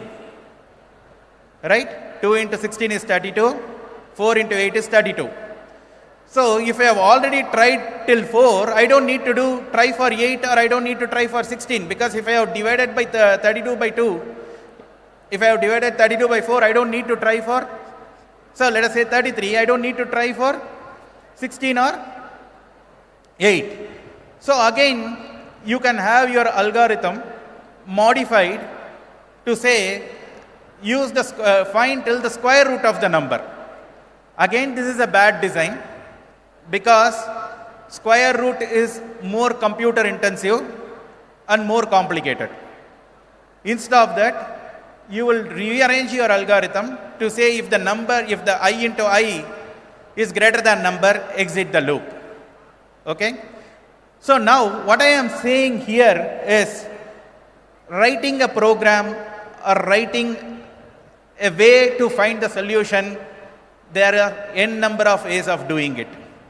But if you are innovative, if you focus on the design, and if you are a design thinker, you have to look at all possible approaches and algorithms and figure out which is less process incentive, which is less compute incentive, and which is less memory incentive, and which can give you the information in few steps compared to what you are writing as a long, lengthy application. So when you are looking at the competitive edge, when you are looking at green energy, when you are looking at saving, you have to look at how you are designing your algorithms, how you are implementing intelligence into it, so that you can bring effectively the same output with a lesser number of steps and lesser number of iterations.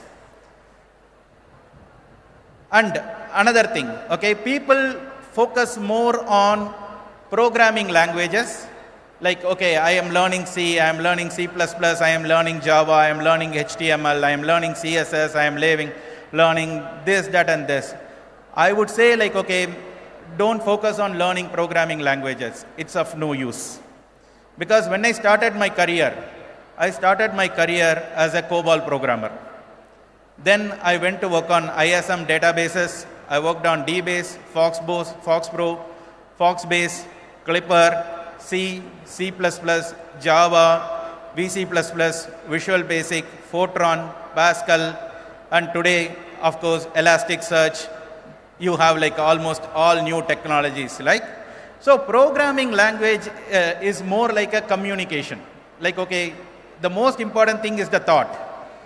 Whatever thought you have, you can communicate the same thought in English, you can communicate the same thought in Marathi, you can communicate the same thought in Tamil, you can communicate the same thought in Hindi. So your language is only a tool to communicate your thought. Just because you knew one language, that doesn't make you a good designer. So focus more on logic and techniques. So when you want to be a good innovator, and when you want to really handle the climate change, and when you want to handle the environment, you really need to focus on how you can reduce the energy consumption in everything that you design and everything that you do. So if you want to do that, you need to understand the programming, you need to understand the logic and techniques more important than the programming language. For example, if you take C as a language, C is basically a functional language. And if you take C++ as a language, C++ is an object-oriented programming language. So there is a mile of difference between writing a program in C and writing a program in C++, because if you are writing a program in C++, you should understand the object-oriented programming system. A C language is very good when you are doing a procedural work. For example, if I am having a mathematical problem that involves 10 steps, the best way to do it would be in the C language, because you can write the same 10 steps as step 1, step 2, step 3, step 4, step 5, and go on up to the 10th step. But when you come to object-oriented programming language, which you all may be working on, object-oriented programming language has 4 important concepts. It's called encapsulation, abstraction, inheritance, and polymorphism. I think most of you would have done it. So the most important point over here is, if you understand object-oriented programming system, then you will know that, okay, object-oriented programming system are more suited for games, more suited for those kind of items, rather than it is more suited for any kind of a procedural functionality.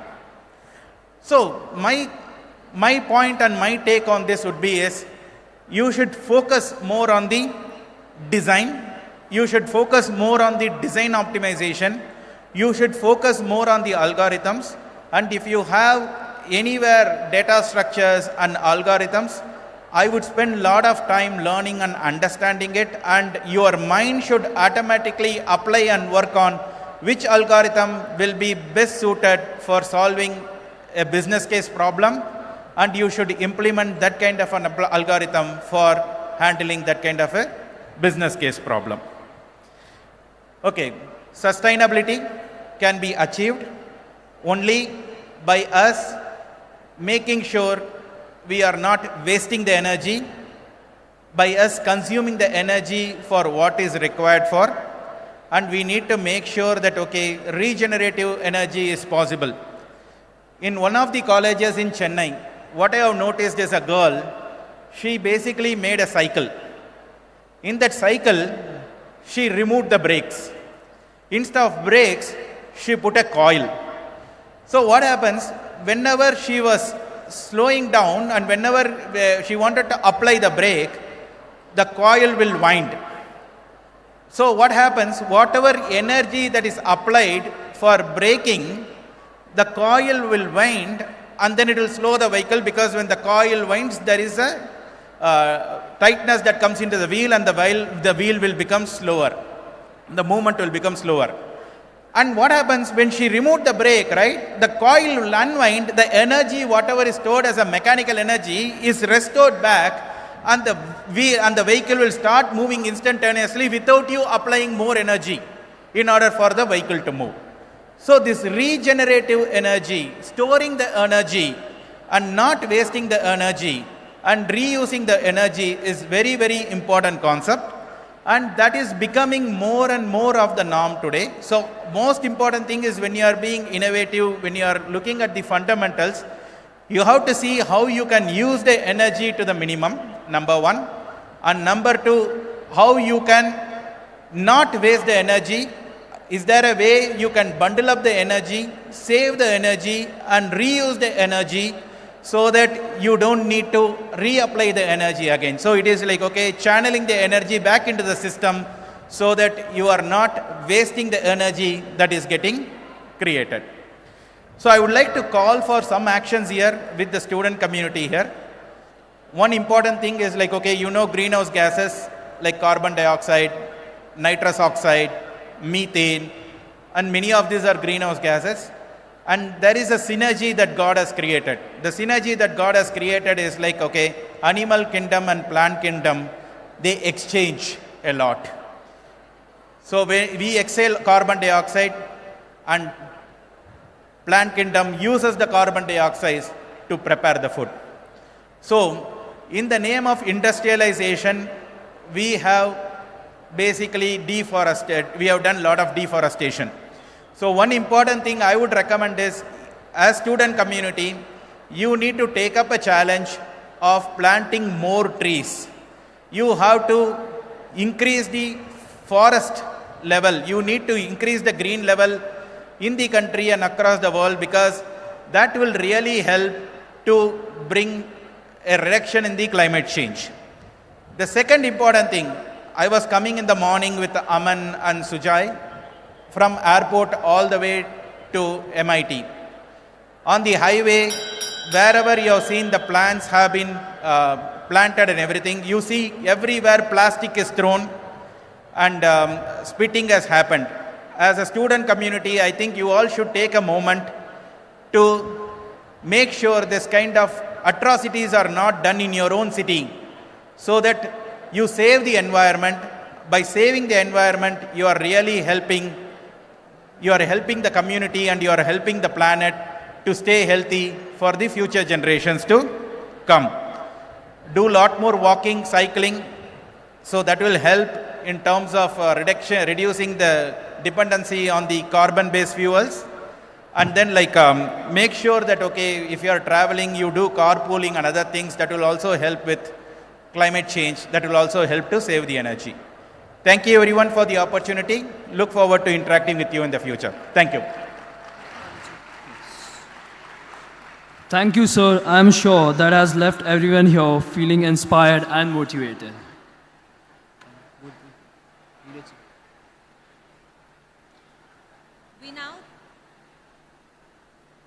We now request Dr. Neeraj Mahendru sir to kindly come on stage.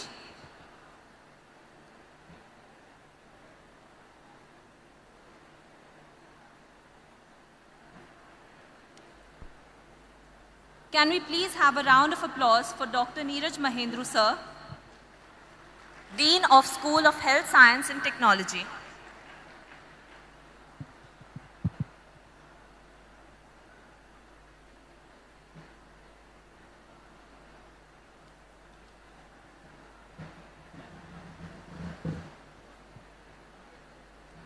A very good morning. May we have your attention, please? If you look at my right-hand side corner, there's something green over there. Can I get your attention over here? Can we have cameras just over here? This is one of the creatives made by our creatives team led by Shruti, Lisa and Sid. I'll request them to join on stage. I'll also request Prashant and Dinesh sir to come along.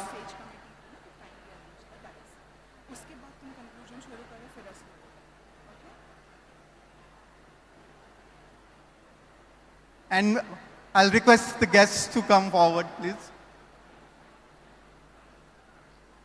So can we focus the camera on this?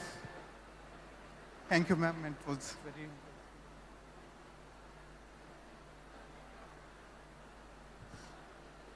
So if you move across the campus, you'll see a lot of such creatives prepared from, and ma'am, this is from fresh leaves that they have done. So if you see on the screen, this is prepared from the recycling of leaves, and there are many such creatives that this team has created. So I'll request you to come forward. Shruti, Lisa, and I'll request Sid to join on the stage. So they have used recycled plastic, leaves, and so many other things to prepare such creatives aligning with our theme of sustainability and climate. Thank you for this, and I'll request students to go across the campus and identify places where these creatives have been arranged. And I think this will create further ideas for you to recycle, reuse, and let us save nature, let us be more sustainable. Thank you once again, and thanks to the panel also. Very interesting talks, and I think that will enlighten our students further on how to go forward and think areas of entrepreneurship at the same time being sustainable and helping the climate. Thanks once again. Thank you, Shruti. And if you would like to say something. Okay, good morning everyone. So our main aim, the main aim of the creatives team was to focus on the theme, that is sustainability and climate change. We entirely created all our props with recycled materials. We hardly used any materials that were not recycled or they have not been reused. So yeah, requesting you all to reuse, recycle and reduce and contribute and put one step forward towards saving the nature, because we don't have any other option. There is no planet B. So yeah, we need to save Earth, and that's the reason we have the theme of R.I.D.E. as sustainability and climate change. Thank you. Thank you, sir. Thank you, Shruti. And they were in campus till 11 o'clock yesterday to make this, because they wanted it to be fresh for you. Thank you, Shruti. Thank you, Lisa. And thanks, Sid. Sorry for you not being on the stage. So back to you, please. Thank you. Thank you, Neeraj sir, and thank you, creative team. We really appreciate your efforts. Now I would like to invite Dr. Mangesh Bedekar sir for a vote of thanks.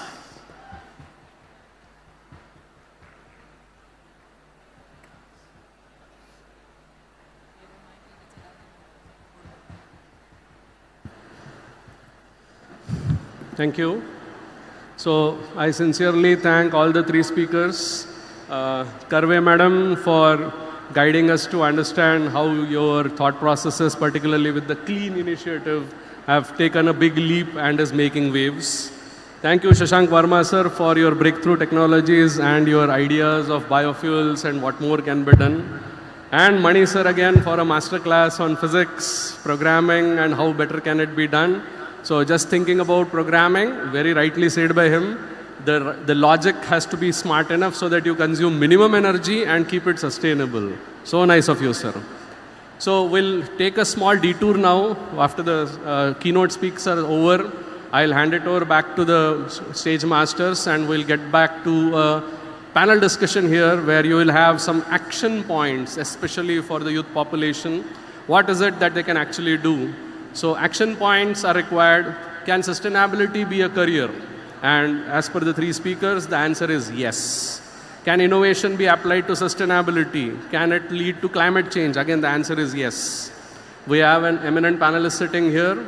So they will come up on stage. We will go down the stage and they can have a small panel discussion for all of you. Feel free to get some questions in place in case you have, and get to know from them what is it that you can do starting today so that we affect climate, make it more livable, if I would call it.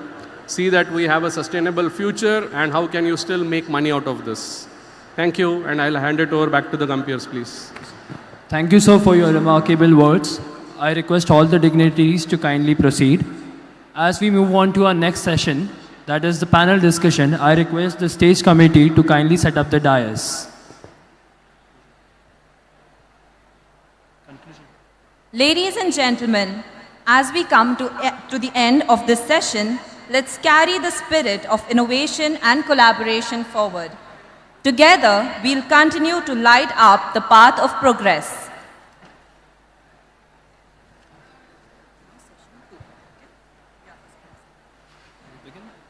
Imagine a world where education and technology are not just parallel tracks, but intertwined forces driving innovation and progress. This synergy has led the potential to reshape how we address some of the world's biggest challenges, from climate change to healthcare inequities. In essence, merging education with technology creates a powerful platform for future innovators. By fostering an engaging learning environment, cultivating essential skills, promoting global collaboration, encouraging entrepreneurial thinking, addressing equality, and adapting to technological shifts, we can inspire the next generation to develop solutions that truly make a difference.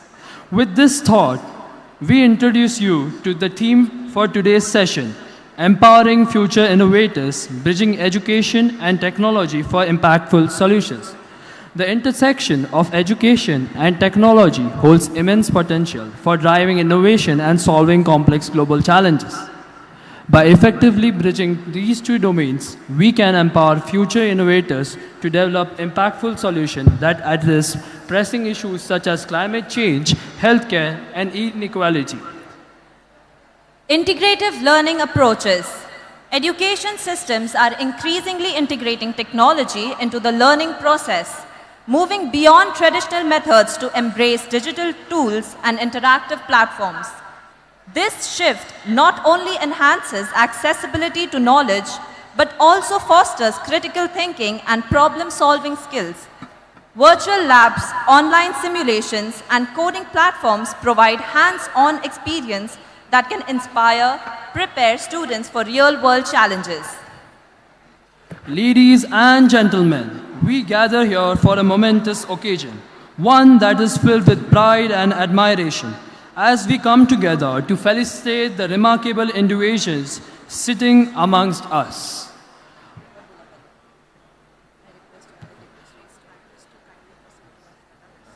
I request all the panelists to kindly proceed towards the dais.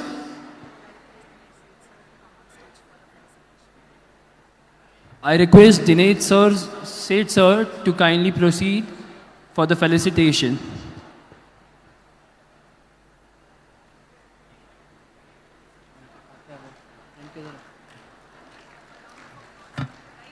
Guys, can we have a round of applause?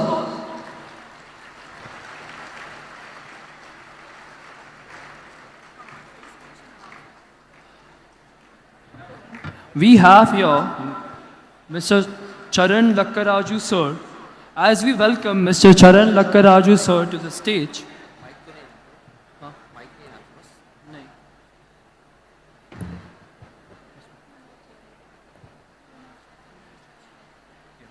I request the stage committee to please provide us with 2 chairs.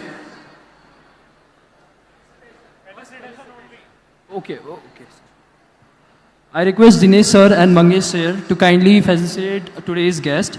As we welcome Mr. Charan Lakkaraju sir to the stage, let's appreciate his initiative, Student Tribe, which is reshaping how students engage with their educational environments. His dedication to creating a nurturing community supports students in overcoming academic and personal challenges. Guys, can we have a round of applause?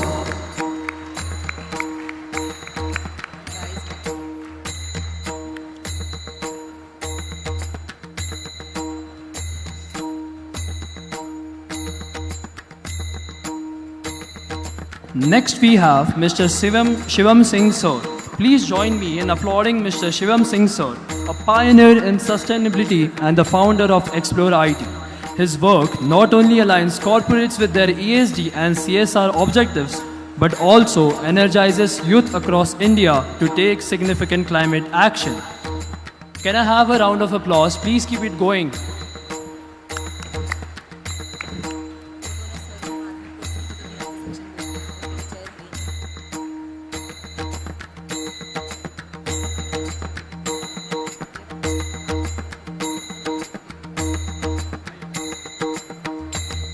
Next, we have Mr. Ripudaman Bevli sir. Let's extend a warm welcome to Mr. Ripudaman Bevli sir, the plug man of India, whose innovative approach combines fitness with environmental activism. His efforts through initiatives like trash workout and plastic upavas are setting a new standard for eco-conscious living. Can I have a round of applause?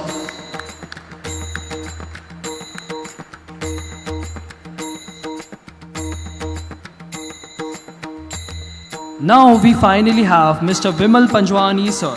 As we honor Mr. Vimal Panjwani sir, let's recognize his transformative impact on agriculture through AgriVijay, where he is revolutionizing the sector by empowering farmers with sustainable and renewable energy solutions to enhance their livelihoods and support climate mitigation.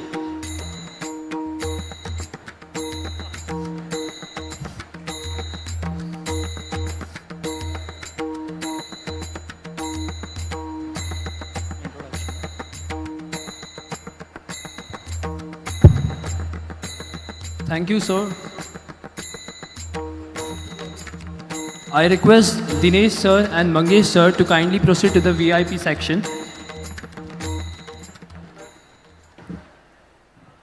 We now move on to the introduction of panelists. First, we have Mr. Charan Lakaraju sir. He is the founder and CEO of Student Tribe and leads a student discovery platform that helps students from Tier 2 and Tier 3 colleges find opportunities and network with fellow students. He has been building this platform since 2015 when he launched it as 2MAGs, a student community to discover internships, opportunities, and student events. He is a Forbes 30 Under 30 Asia 2018 honoree and a charter member at TIE Hyderabad, a global network of entrepreneurs and investors. Can we please have a round of applause for Mr. Charan Lakaraju, sir? Next, we have Mr. Shivam Singh, CEO and founder of Explore IT. He is the founder and CEO of Explore IT, a startup dedicated to sustainability, working with various organizations to achieve ESG, CSR, and community goals. He also serves as the national coordinator for Youth of Climate Reality in India, driving large-scale climate action. Recognized by Earth Day Network and UNICEF as a leading climate advocate, Sir has represented youth at COP21 and advised India's Ministry of Environment. Currently, he is implementing a rainwater harvesting in 22 Pune villages and leading a native fruit tree plantation campaign. Can we have a round of applause for Sir? Next, we have Mr. Ripu Daman Bevli.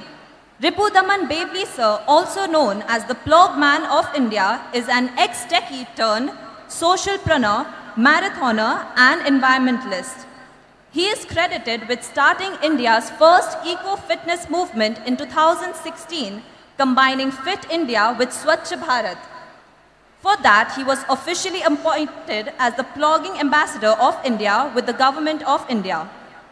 The Government of India appointed the Litter Free India movement, the first such citizen-led movement. Since then, 1 crore Indians have participated. In 2018, he left his high-flying corporate job to make this mission of a litter-free India his full-time commitment. He has made cleaning up other people's litter the coolest thing to do in India.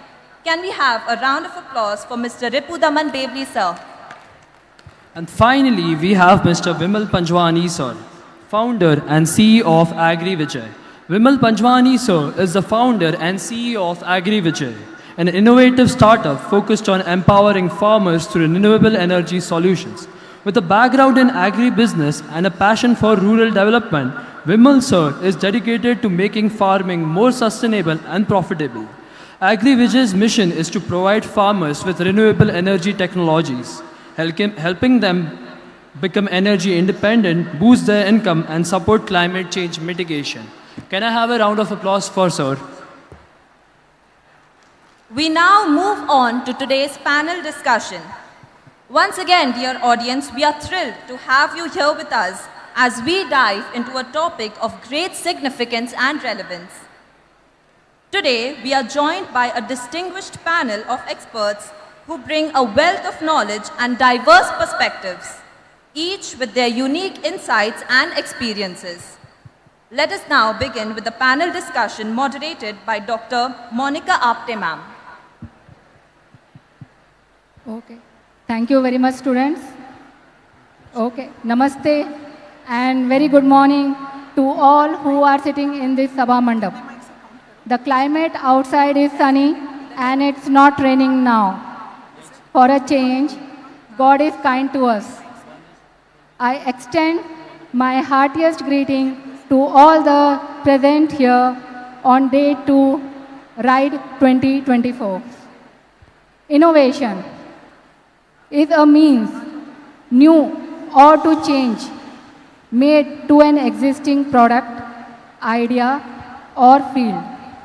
One might say that first telephone was an invention, the first mobile, either an invention or an innovation, and the first smartphone is an innovation. The climate crisis is a global challenge that requires local solutions. That's why today's theme of RIDE is climate sustainability. Now, all of us known to our distinguished guests for the panel. I request Mr. Charan Lakkaraju to speak few words about his work. Okay. First of all, after any keynote sessions, whenever any panel discussions start, it's always so boring for the audience.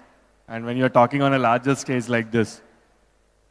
So, the first climate change issue that a lot of people have to observe is many of them are using the brochures as fans in the audience now. That's the first thing, is a symbol that majority of the students are hardly bothered about what's the discussion happening here because they're worried about the climate first. Because they're so bothered, like, they're sweating profusely. And the second thing, I appreciate the team which did the whole greenery work, the students. Hopefully by next year, when we have a conference of climate and sustainability, we'll not have the Bisleri bottles or the plastic bottles here. And sometimes when you are drinking the water from those plastic bottles, and we should say like, it's almost like a AC convention hall में बैठ के climate sustainability के बारे में बात करें तो ना, कभी-कभी इतना power चल रहा है, इतने lights है, इतना power generate consume हो रहा है, carbon credits कितना हम save कर रहे हैं, conference के बाद बात करें तो ना और अच्छा oxymoron होगा, because कभी-कभी एक 5-star hotel में बैठ के climate change और sustainability के बारे में बहुत बड़े भाषण दिए तो ना कभी दिल को दुख होता है. That is the first thing. Second, as student tribe, we are 500,000 students which we formed as a tribe community where we build from the tier 2 and tier 3 colleges where we run a lot of campaigns as such. I always believe sometimes the international organizations, the impact will not reach the grassroots level. Someone who talks about an international issue but forgets about a local issue because it's so small or a granular level for them that we started talking about issues in Pune, not Prague. Hyderabad के बारे में बात करेंगे, Hungary के बारे में बात नहीं. What is relevant today in 2024 is a united nation rather than united nations. Because today we need a united nation which is more important rather than the United Nations sometime. Because most of the times, what's happening on the ground is not getting reflected. So we created a distribution kind of a student community platform where we help brands to execute campaigns on the ground, create ambassadors, create the real distribution on the ground. So we work with multiple brands on that impact because most of them don't deliver on the ground. True. Thank you, sir. I request Ripudaman Bevli to speak a few words about his work. Well, I mean, the introductors, students have already introduced the movement. So in 2016, I was like any engineering graduate coming out of the college, wanted to climb up the corporate ladder very fast, was running a race every day, was running, even at that time, was running a corporate rat race every day, trying to go up the corporate ladder. But there was something amiss. And when I started running again, like proper running on the ground, so I cycled, I ran, I would do this in the morning. And when you run and train in the morning, there are lesser people and no traffic. You see litter, trash and plastic everywhere. So जैसे सब देखते हैं, मैंने भी देखा और मुझे दिखा कि दो तरीके के लोग होते हैं. या तो वो देखते हैं और कंप्लीटली इग्नोर कर देते हैं, ignorance is bliss चलता है जो हमारा एटीट्यूड है. या फिर दूसरे होते हैं जो बहुत ही वर्कड अप हो जाते हैं, they get angry, they blame, सरकार को ब्लेम करते हैं, लोगों को ब्लेम करते हैं, और वही लोग 5 मिनट बाद अपनी गाड़ी में बैठ के केले का छिलका बाहर फेंक देंगे या प्लास्टिक रैपर बाहर फेंक देंगे. सो आई वाज लाइक इन दोनों में से कोई कैटेगरी नहीं, एक तीसरी कैटेगरी बनाते हैं. And that's how I started picking up litre. And because I was the runner and all my friends were runners as well, we very organically started picking up litter while running. So एक eco fitness movement बन गया, which has been named like India's first eco fitness movement. And then in 2019, when the government of India adopted the mission, since then almost 1 crore Indians have participated in the movement. So the idea is that ये जो हमारे आसपास गंदगी है, ये हमारी responsibility है. जैसे हम प्लास्टिक के कचरे की बात करते हैं, तो प्लास्टिक की इन्वेंशन किसने की, प्लास्टिक की मैन्युफैक्चरिंग कौन करता है, यूज़ कौन करता है, थ्रो कौन करता है, इंसान, राइट? तो विलन तो इंसान है, प्लास्टिक नहीं है. So we have to somehow be mindful of our actions. Yes. And this one action of bending down to pick up your own litter or pick up somebody else's litter, you will not litter again, and that's where your sustainable journey will start. That's how I started. Thank you, Belvi sir. Our students will definitely be motivated and our country will be litter free. Okay. Sustainability, our only path to a future that lasts. On this note, I would like Mr. Shivam Singh to speak about his work.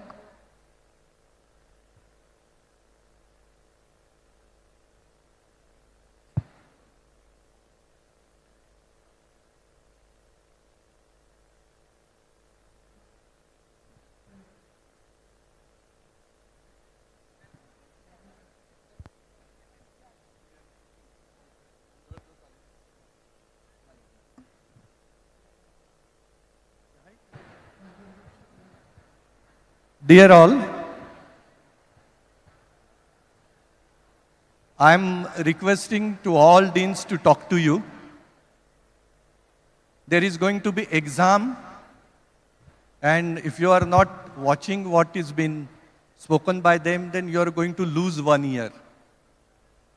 Going from first year to third year and going from second year to fourth year, if you have any backlog, then you lose your year. My request is that this much amount of money, time, and the input which is coming from dais is for you. It is good for you, your career, and your entire country. There is no choice to talk to each other.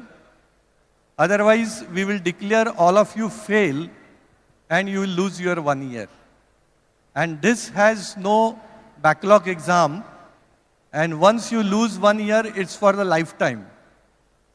On the same lines I speak, I request other deans to speak. And we want pin drop silence right away. There is a video camera on you. Those who are speaking by the evening will be declared as fail. And there is no backlog for this exam. Dear students, please recognize the seriousness of this conclave. It is a credited activity for you. Please avoid side meetings. Pay attention to the speakers, because at the end of this conclave, you are all going to write an examination. Take it seriously. It is not a checkbox entry. It is a life transformation opportunity for all of you. Please take fullest advantage. You are getting heroes from all walks of the life. You are getting role models. In which institute you will get this opportunity to hear from them? Please pay attention. For your information, 825 students this year, they lost 1 year. They have gone to all the top authorities in the country. We have done our meeting, but as per Act of India, if you have backlogs and if it is not fitting into ATKT, then probably you will lose your year. Last year, those who could not do R.I.D.E, they remained absent or did not pass exams. They are declared as failed, and they now cannot go to the fourth year, though they have completed third year. Is this clear to you? Last year, who did not do this R.I.D.E examination and R.I.D.E attendance, they completed third year in this university. Now they want to go to fourth year. lifetime they cannot go to 4th year. Because government of India doesn't allow it, not MIT. Now these people have ganged up and they have gone to all the different authorities in the country, but no authority will be able to help because it is against the Act, UGC Act, University Grants Commission. So if you lose the year, those who are absent especially, there is no chance that you will get degree because there is no backlog for this. Unless you come again next year in 3rd year, when 2nd year students are having this R.I.D.E program, you completely attend it and then give the exam, then only it is possible. So take it seriously. After saying so much, till students are speaking at the back, I'll be personally coming to backside and I'll be clicking photographs of you. I request other deans to speak. I think the message from VC sir and Dr. Seth is very clear. You have to understand that we have speakers coming from different parts of the country who are spending their precious time for you. Please learn from their experiences. This is a time to get connected to them and see the kind of achievements they have received, and this is a learning opportunity for you. And as mentioned, for every session you have to write a report. So unless you are listening to this, you won't be able to do that, and it would be evaluated for the credit. So if you want to go to next semester and earn this credit, please ensure that you are listening to all these talks and sessions and writing your report correctly.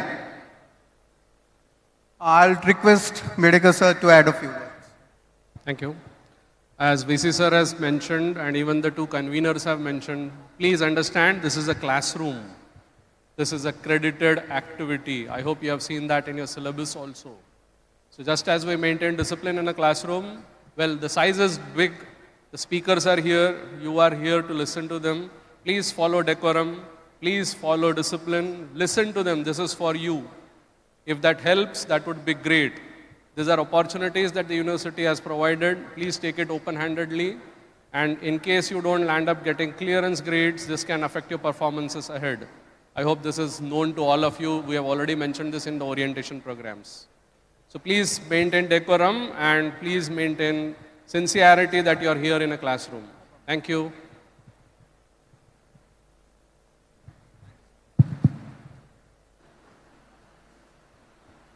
I think student got the message. So let's start.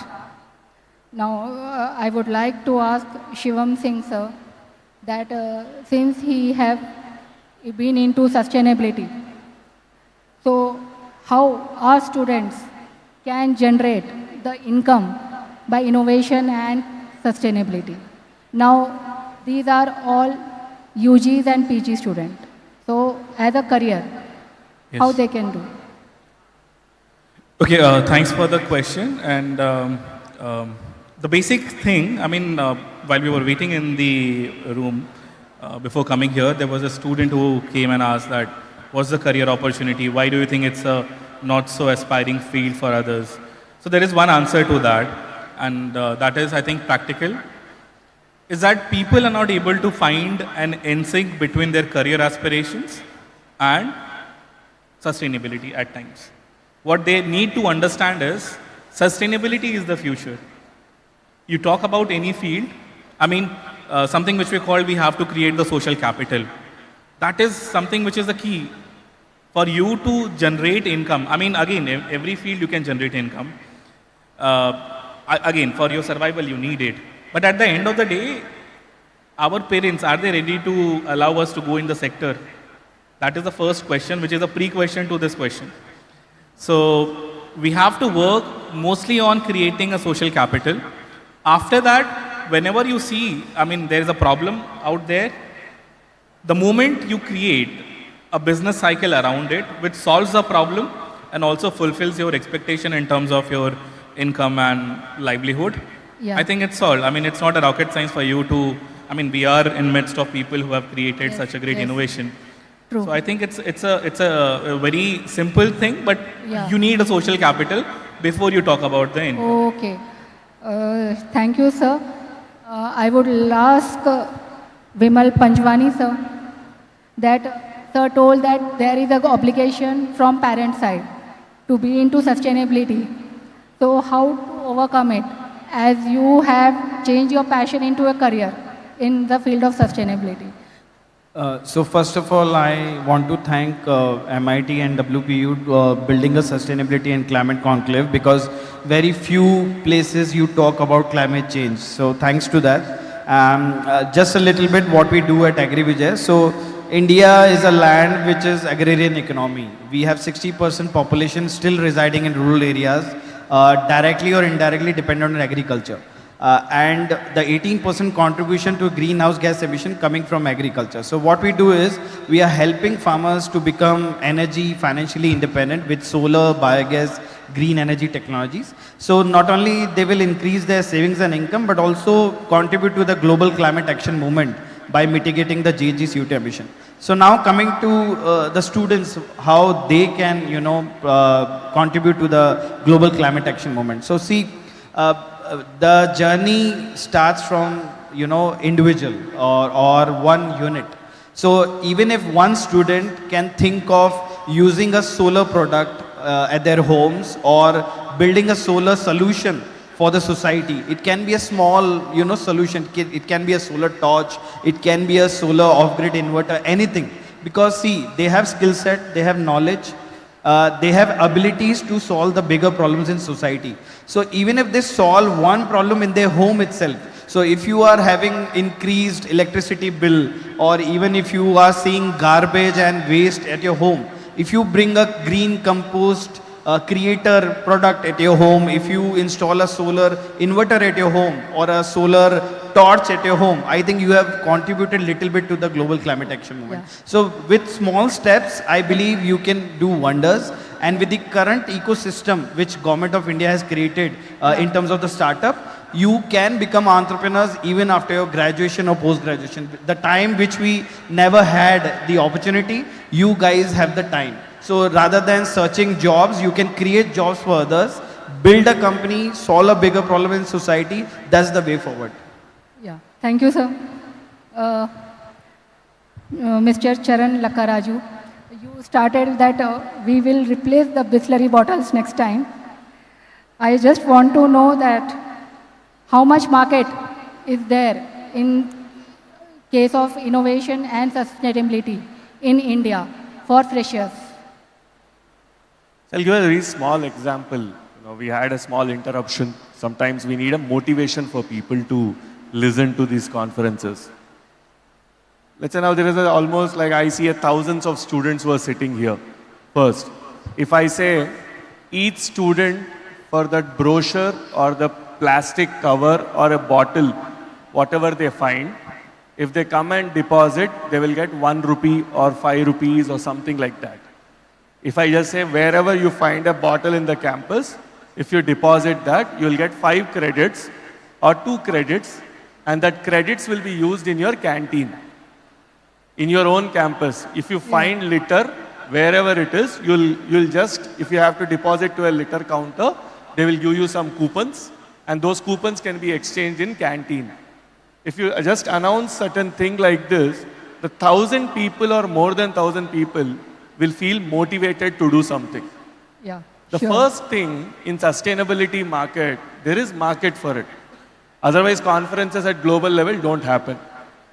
But do you want that to become just a topic in conferences, or do you want it to become a practice? It should be a practice. It should be a practice. Yes. And lot of times, highly intellectual people, when they discuss, the common people will never understand. First of all, the common person should understand what is it help changing in his life. We are working with one organization called Recycle. When we started, we created sustainability ambassadors in colleges called Recycle Ambassadors. We said whoever brings highest amount of waste in next 2 weeks, every day we kept a leaderboard. So every student started thinking, usko kachra kahan milta hai, bol ke wo dhoond raha tha. The first thing is, how do you gamify these things? Yeah. Rather than theory, how can you convert that into a practical stuff? That's when the students get motivated. Number 2, today, the basic problem is when every student comes into any university, the first induction sessions happen. And a lot of motivational speakers remove fear.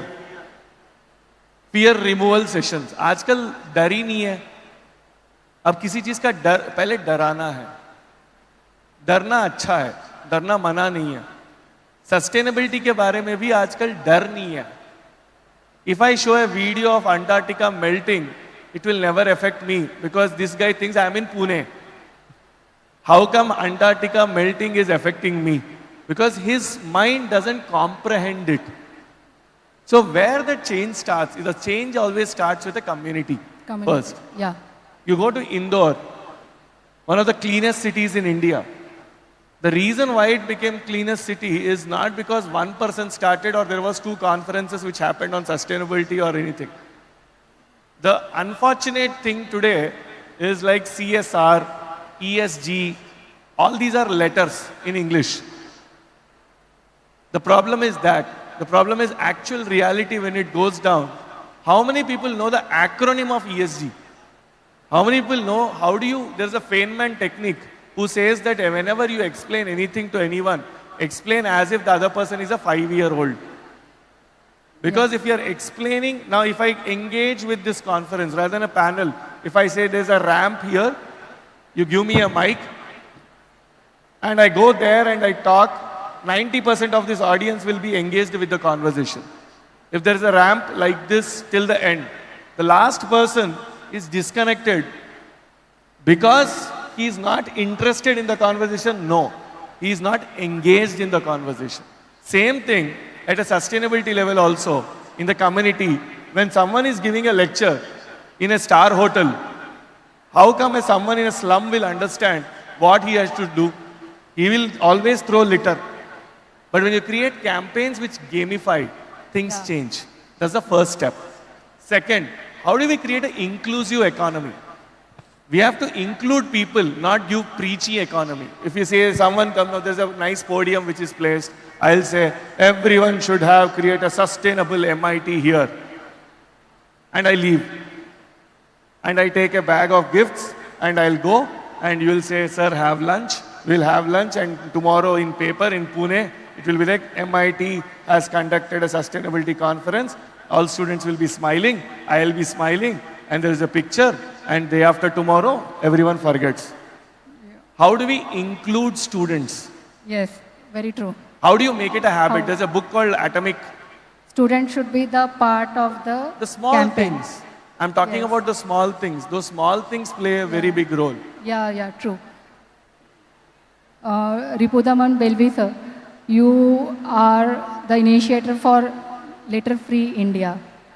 So our students wants to know, how was your journey with Narendra Modi, our Prime Minister, and how our students can contribute for this mission? So I think sir has just defined a lot of those points. So मेरे को वो define करने की ज़रूरत नहीं है, because देश हमारा है, शहर हमारा है. मैं simple सा example देता हूँ हमेशा कि हमारे घर में भी कोई ना कोई सुबह साफ करता है, चाहे वो हाउस हेल्प हो या कोई भी हो. बट हम अपने घर में तो पूरे दिन कचरा नहीं फैलाते कि सुबह कोई आकर साफ कर देगा. तो सेम हमारा शहर, हमारा देश, ये धरती माँ, this is our home, not just the 4 walls of the house. ये एक्चुअली पूरी धरा जो है वो हमारा घर है. So the day we all realise this is automatically the day when we start caring for it. Very true. दूसरी बात है कि हम सस्टेनेबिलिटी की बात करते हैं. बहुत ही यूज्ड एंड अब्यूज्ड वर्ड है सस्टेनेबिलिटी आज की डेट में.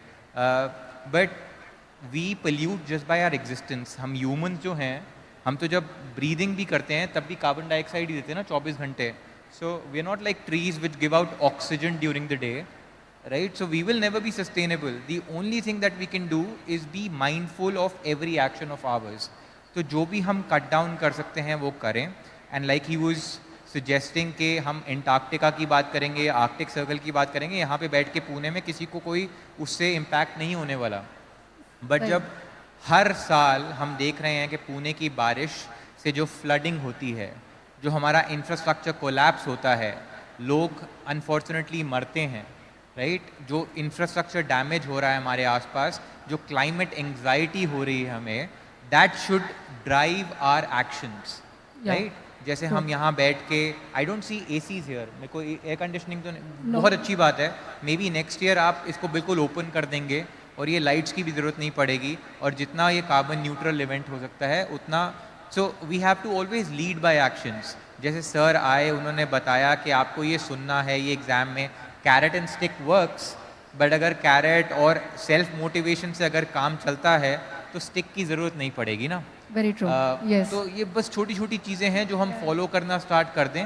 एंड अगर if because you talked about the prime minister, तो I touch upon it is well. तो 2016 में मैंने इस मुहिम की शुरुआत की और मेरा भी बहुत ही सिमिलर एक्सपीरियंस था।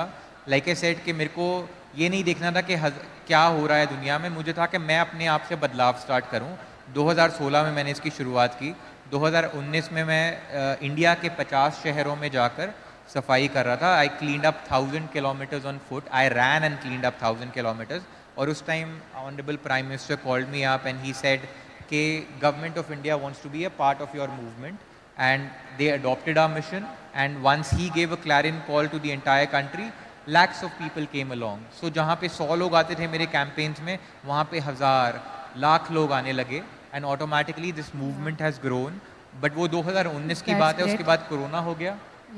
तो अभी we need another push, because ये जो फाइट है, अगर आप हमारी सत्याग्रह मूवमेंट की बात करो, फ्रीडम मूवमेंट की बात करो, गांधी जी अपनी सत्याग्रह मूवमेंट में 2 प्राइमरी फाइट्स कर रहे थे, one against the British for our freedom and one against our own people's littering, unclean, unhygienic habits. हमारी पहली फाइट तो हम जीत गए, वो 1947 में हमें फ्रीडम मिल गया। 100 साल के बाद भी we are still stuck in our own unclean, unhygienic littering habits. तो ये इतनी बड़ी प्रॉब्लम है और इसको सॉल्व करने में हम सभी का साथ लगेगा। या on this, thank you sir. I would like to ask Shivam Singh sir that you have started your own Explore It. So our fresher student of UGs and PGs, if they want to go for their own startups, what are the challenges they will be facing?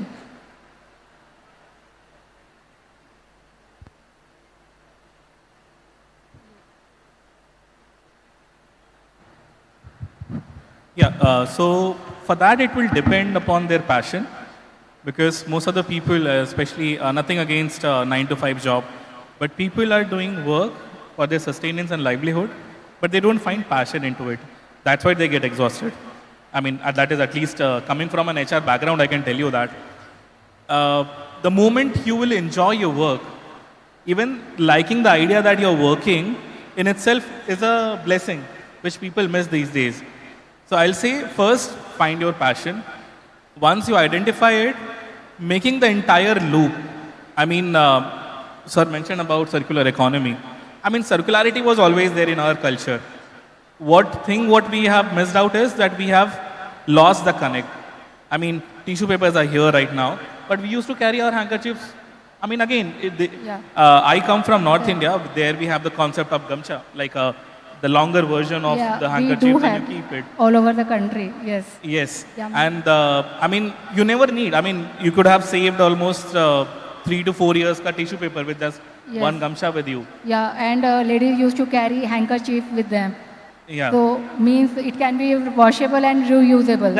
Correct. That's the concept of recycle. And again, they never used to throw it away. After it is torn, it is used for something else. Maybe washing our jhadu pocha and all of that.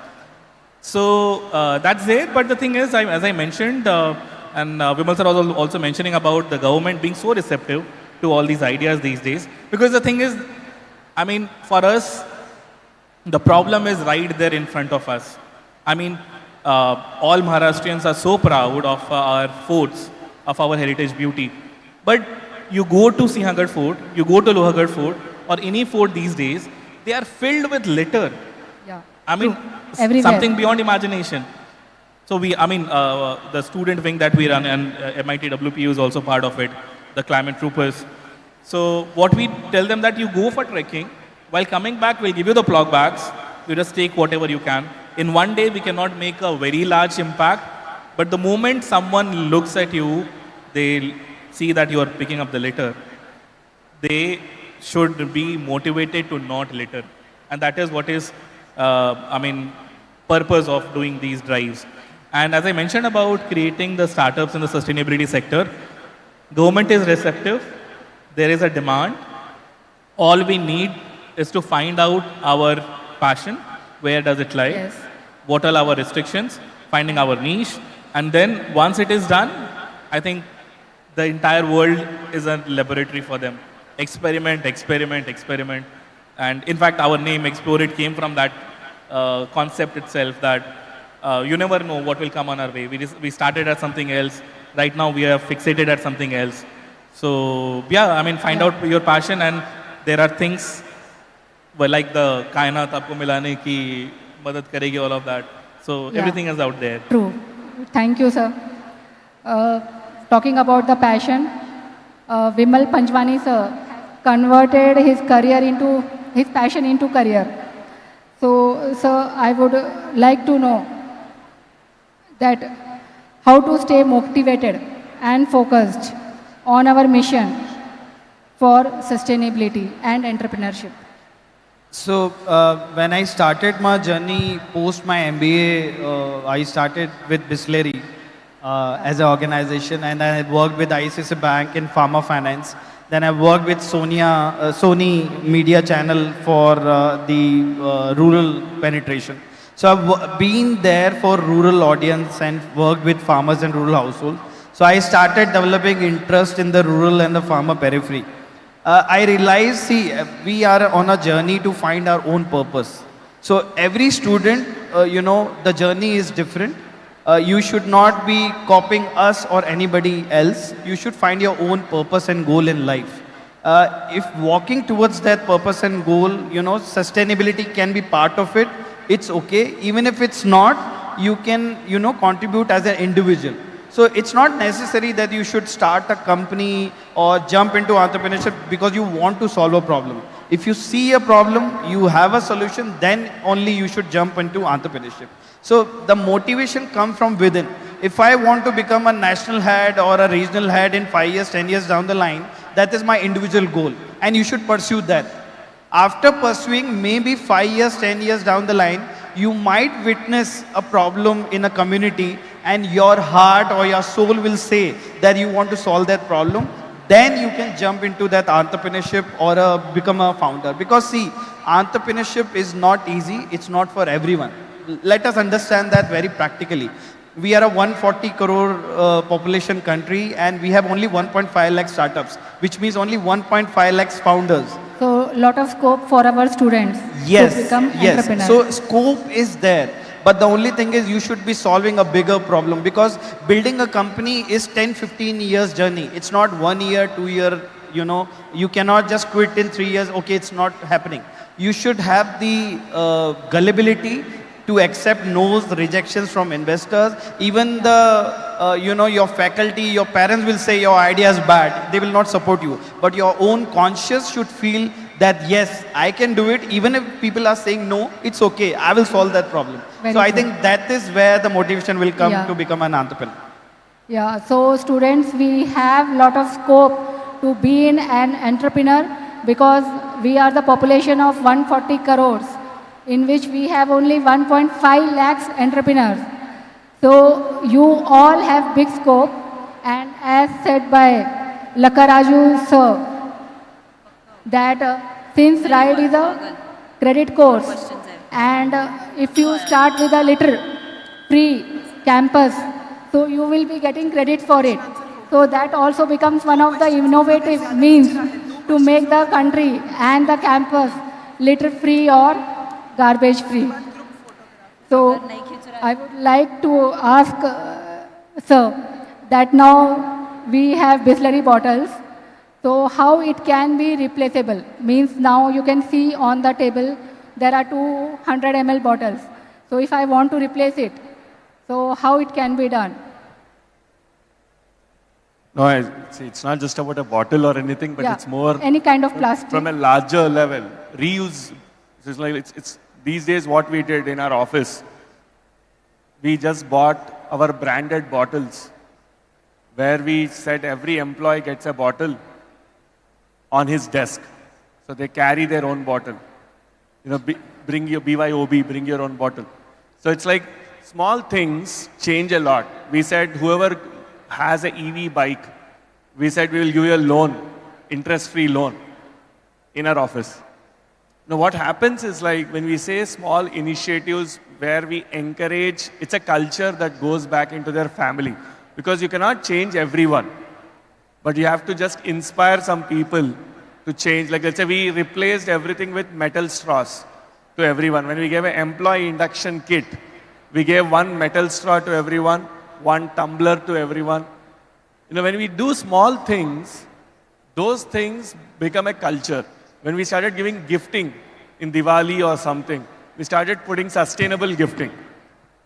See, to sustain sustainability, it is very tough.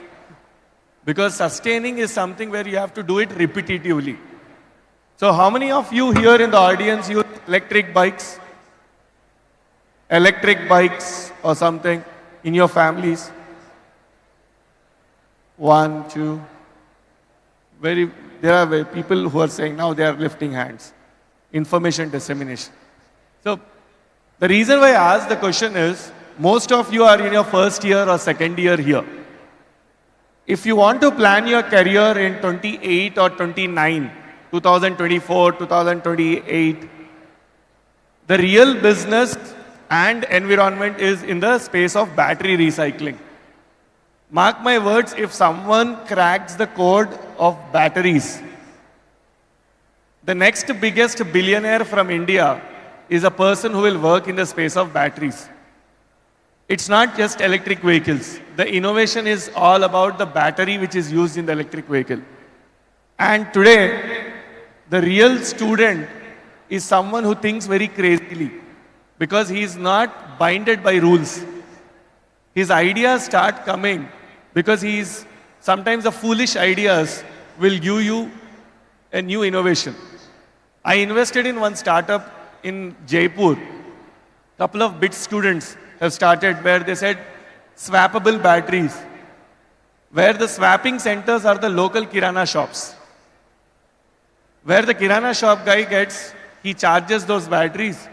He gets any auto wala can come there like a petrol bunk, can swap the batteries rather than waiting to charge.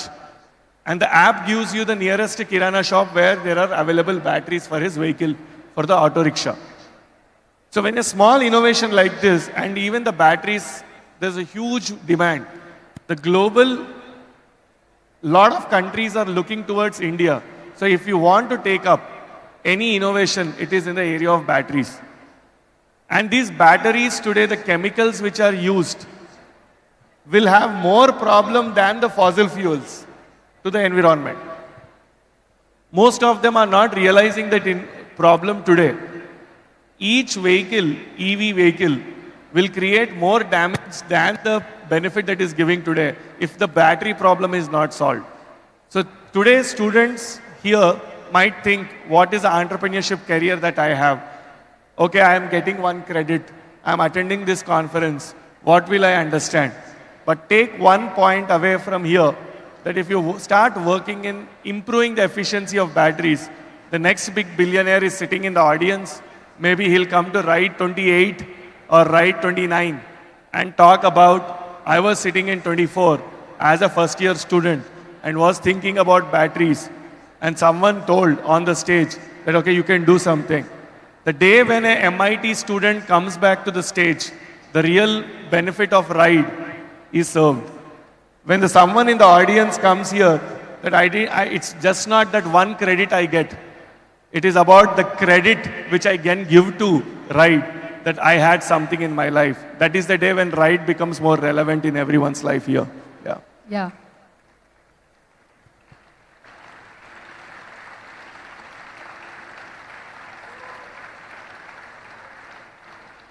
Thank you, sir, for your remarkable insight. Yes, our major audience are MIT WPU students. From this panel discussion, they have got a big insights of having a big opportunity outside after their graduation and post-graduation of becoming an entrepreneur in the field of sustainability and innovation. Also, there are big number of jobs waiting for them. How it has to be achieved, that you got the insights from this discussion. Now, Mr. Belvi would like to take a pledge with our audience.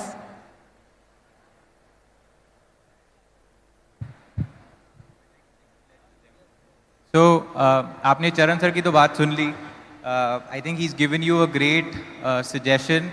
And honestly, I think since the lockdown, I started thinking about battery recycling. And I've been saying this, that's the next big billion-dollar idea. And I wanted to crack this, but मेरे पास time नहीं है probably. So I'm not going to be the next billionaire.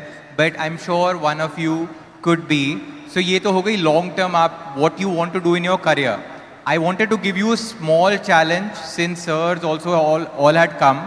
So I wanted to give you a challenge for today and for the next few days and weeks and months that all of you can do to contribute towards your nation. अच्छा, कितने लोगों को पता है कि हमारे देश को आज़ाद हुए कितने साल हो चुके हैं? कितने साल हुए हैं? I'll give you 4 options like KBC, 75, 76, 77, 78. 78? No, 77 years complete हुए हैं. We just celebrated our 78th Independence Day. But 77 साल हुए हैं. But 77 years के बाद भी क्या हमें कचरा दिखता है अपने आसपास? दिखता है, राइट? तो इस कचरे से आज़ादी कब मिलेगी हमें? मुश्किल है, राइट? बट मैं हमेशा यही पूछता हूँ कि कचरा क्या दिखता है? प्लास्टिक का कचरा दिखता है? प्लास्टिक का कचरा दिखता है, राइट? येस और नो? और प्लास्टिक को इन्वेंट किसने किया था? इंसान ने, आपने और मैंने. प्लास्टिक मैन्युफैक्चर कौन करता है? कंज्यूम कौन करता है? थ्रो कौन करता है? हम करते हैं. So there was a survey done, एक random stupid out of the box survey आया था कि अगर हर एक इंसान अपने अगले 1 साल में 658 पीसेज ऑफ लिटर उठाना स्टार्ट कर दे, तो if all 8 billion people join us in this mission, we will be able to clean up our world.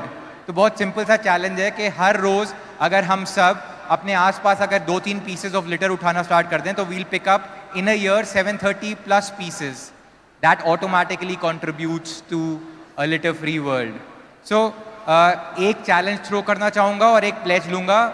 Challenge ये है कि अगले कुछ हफ्तों में, अगले कुछ दिनों में you can go around your campus. जब आप घर पे हो, अपने कैंपस में हो, हॉस्टल में हो, you can pick up a piece of litter and put it on social media and tag your friends with the campaign hashtag साफ करेगा इंडिया.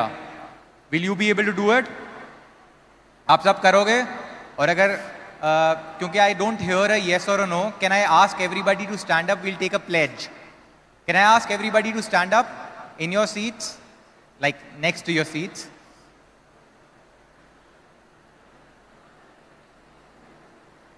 पीछे वाले भी, बैक बेंचर्स भी.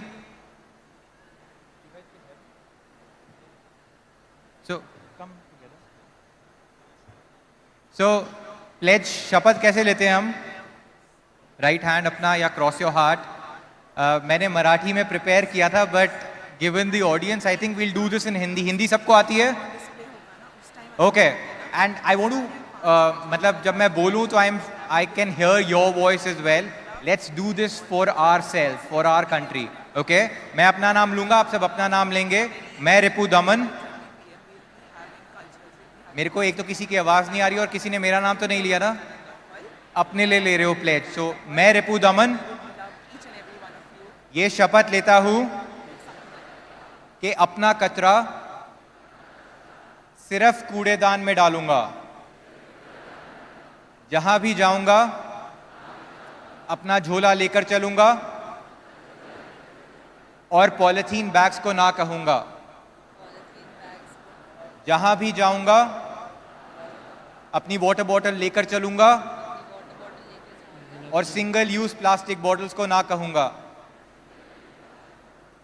और इन सब की वजह से अपने देश को, अपने भारत को कूड़ा मुक्त रखूंगा और दुनिया का सबसे साफ देश बनाऊंगा। भारत माता की कर सकते हैं ये हम सब? Okay, good, thank you. Thank you, sir. That was a very great pledge, and I'm sure that it will be very effective when our students follow. And thank you, panelists. Vote of thanks. Thanks. Really very encouraging, sir.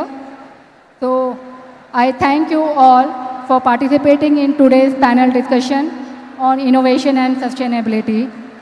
We have gained a valuable insight into how these fields are transforming our nation and what we can do to contribute. A special thanks to all our esteemed panelists for sharing their expertise, and also to our major audience, students, for their participation. And the real work begins now. Use what have you learned today to make a difference. Our guests have laid a groundwork for change. It's time to take action and make a difference. Remember, the journey towards a more sustainable future starts with each one of us. Let's turn today's insight into tomorrow's action. Thank you for joining. Thank you. Thank you, ma'am. And thank you, panelists. There was definitely a lot to learn from the discussion. Great leaders are also great learners. So I encourage you to embrace feedback, seek out mentors, and always be curious. Remember, leadership is a journey and not a destination. Now we have a question-answer session. Students, we have two podiums, one on the right side of the stage and other on the left side of the stage. All those students who have questions, please proceed to your nearest questions. Thank you. Beginning with the podium on my right side, can I have the question? Any questions, students?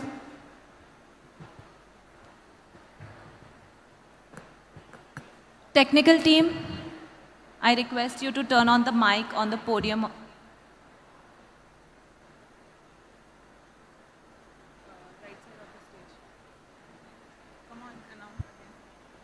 It's on. Please press the button. It's not working.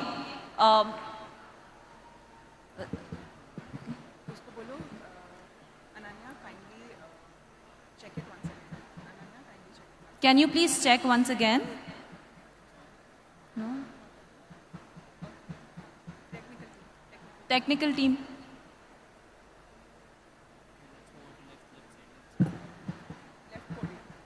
Okay, for the time being, can we move on to the left side of the podium? Hello. Good morning, everyone. Myself, Vishwashanti Randan from second year BCA. So my question is, as we are in a developing country, environment is bound to get sacrificed. So how can we handle innovation, technology and advancement of this country along with the environment? Yeah, Lakaraju sir, please can you? So the problem is still we are saying developing country. Let's stop, that the day when we stop saying developing country, we always feel that और दिन है चलेगा ऐसा ही चल रहा है, हम developing ही है। ये इंग फॉर्म को थोड़ा चेंज करके एड फॉर्म को लाना है। डेवलप्ड कब बनेंगे? फर्स्ट इन्वॉल्वमेंट कहाँ से शुरू होता है? अपने से ही शुरू होता है। When Modi ji, the honourable prime minister keeps us doing some activities from starting from corona, when I say like आज ताली बजाओ and everyone makes fun of it, some people, but actually that is involving community. दिया जलाओ, दिया जलाने से कुछ होगा नहीं होगा वो चीज़ नहीं होता है। कभी क्या होता है, सबको एक मास मूवमेंट करवाना पड़ता है। Our country needs Gunde to lead. Because if they're soft people, if they lead our country, we can never run any campaign in our country because the democracy is too much that everybody has an opinion here. The problem is we need more tough people to run the country, to involve people so that's where things happen. If you don't have a stick, the things won't run in a democracy. So if you want to have or launch an innovation, it has to start from your home. It has to smaller things. Don't think about launching a space rocket only. That is not just an innovation. People think that launching a space rocket company itself is an innovation. Doing your mom in kitchen, if she innovates some smallest of the small thing, if she optimizes the usage of gas, that is also an innovation. If she innovates a culinary thing, poha को नया तरीका से पोहा बनाए तो भी innovation ही है. That is a culinary innovation. So how do you respect smaller innovations? Then only the involvement of people. Second, recognition to the innovation. When you recognize innovators, the other innovators start feeling that we have to do something. So when we recognize and then innovate, then a larger country like India can innovate at a large scale. Very true, sir. Thank you, sir. Is the right side working now? Sorry, ma'am, please continue. No, it's fine. I think she got the answer. Any student who want to ask the question? Good afternoon, respected panelists. I am Ananya Sharma from second year BBA General, and my question is this. So, what role does innovation play in solving the most pressing climate challenges? Can you please repeat? What role does innovation play in solving the most pressing climate challenges? Okay, Panjwani sir, can you? I feel in a country like India, education is the most important thing. See, we have audience across, and if you even ask like how a solar inverter works, nobody will be able to tell. So even today, a farmer or a normal consumer thinks कि solar panel लग गया तो मेरे को free बिजली मिल जाएगी, जबकि ऐसा नहीं है. सोलर पैनल के साथ आपका सोलर इन्वर्टर आता है, बैटरी आती है, एसेसरीज आता है, पूरा एक सेट आता है और वो सिस्टम एक साथ फंक्शन करता है, तब आउटपुट आता है.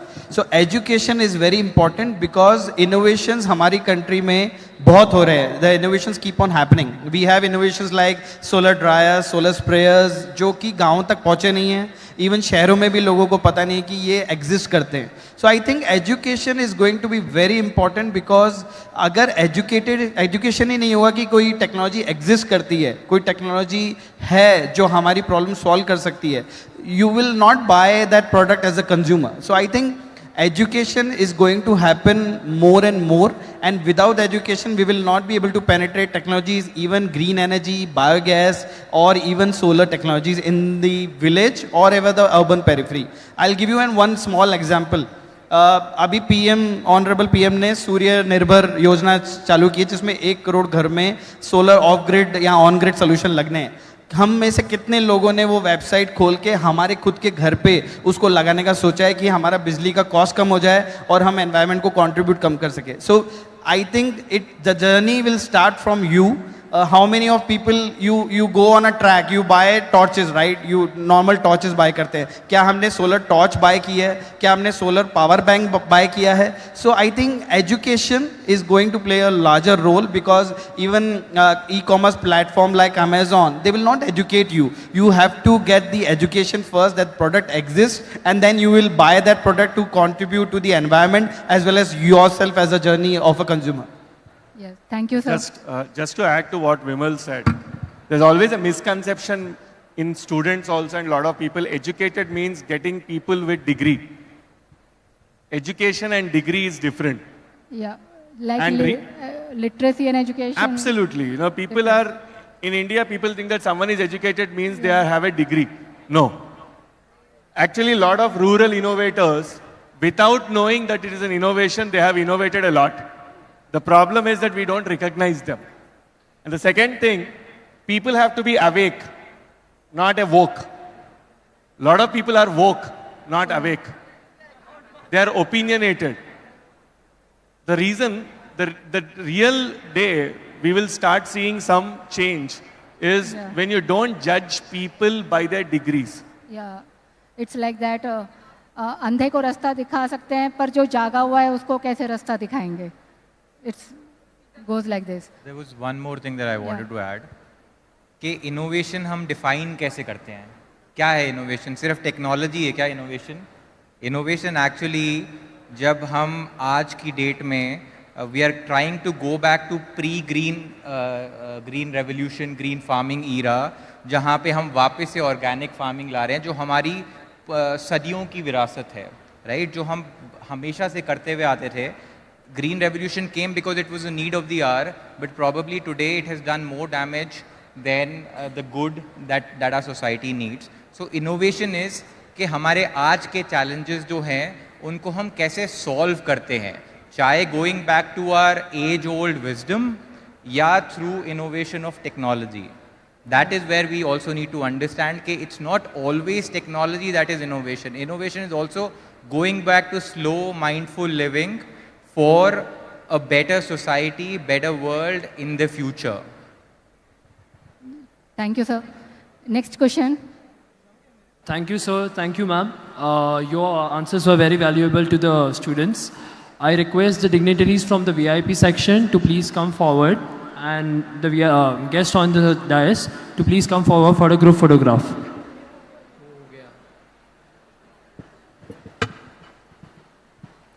We now have the group photograph. Can we please have a round of applause for all our dignitaries?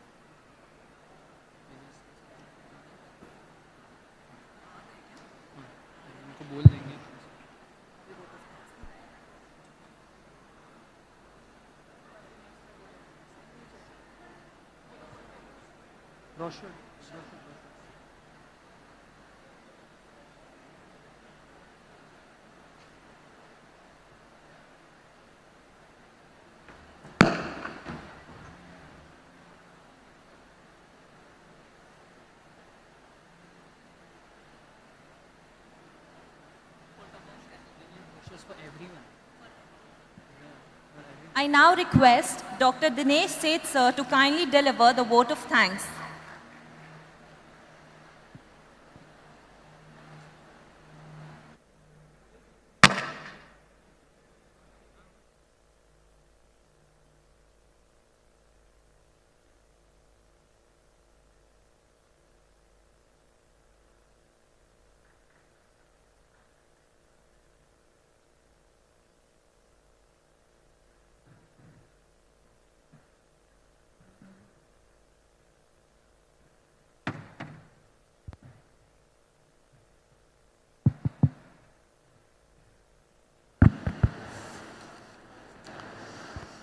Respected dignitaries, guests, and my dear students, as we come to the conclusion of today's enriching, I stand before you with a deep sense of gratitude. First and foremost, I wish to thank our distinguished keynote speakers, Dr. Priyadarshini Karve, Mr. Shashank Verma, and Mr. Mani. Your insights into the field of clean energy, breakthrough innovations, and digital solutions have not only enlightened us, but also inspired us to push the boundaries of research, innovation, and entrepreneurship. I would also like to express my sincere gratitude to our esteemed panelists, Mr. Charan Lakaraju, Mr. Shivam Singh, Mr. Ripudaman Bilvi, and Mr. Vimal Panjwani. Your discussions today on entrepreneurship, innovation has provided us valuable insights, perspectives, and actionable inputs that will surely resonate in our future endeavors. I would be remiss if I did not thank our organizing team, the faculty, staff members, and the backbone of our events, our student volunteers who have worked tirelessly behind the scenes to ensure the smooth conduct of this event. Your dedication is deeply appreciated, and I extend all my appreciation to all the second year students for ensuring that they attend this program. Thank you.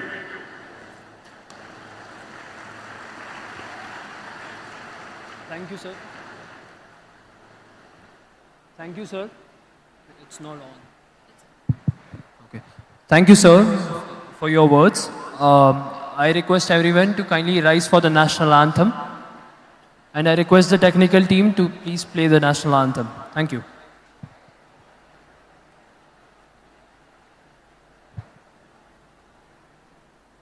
जनगण मन अधिनायक जय हे भारत भाग्य विधाता पंजाब सिंध गुजरात मराठा द्राविड उत्कल बंगा विंध्य हिमाचल यमुना गंगा उच्चल जलधि तरंगा तव शुभ नामे जागे तव शुभ आशीष मांगे गाहे तव जय गाथा जन गण मंगलदायक जय हे भारत भाग्य विधाता जय हे जय हे जय हे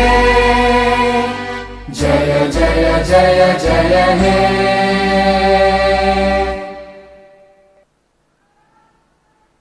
Jai. Before we conclude today's session, there are two small announcements that I'd like to make. One, there will be a QR code displayed in the pandal. Every student in the audience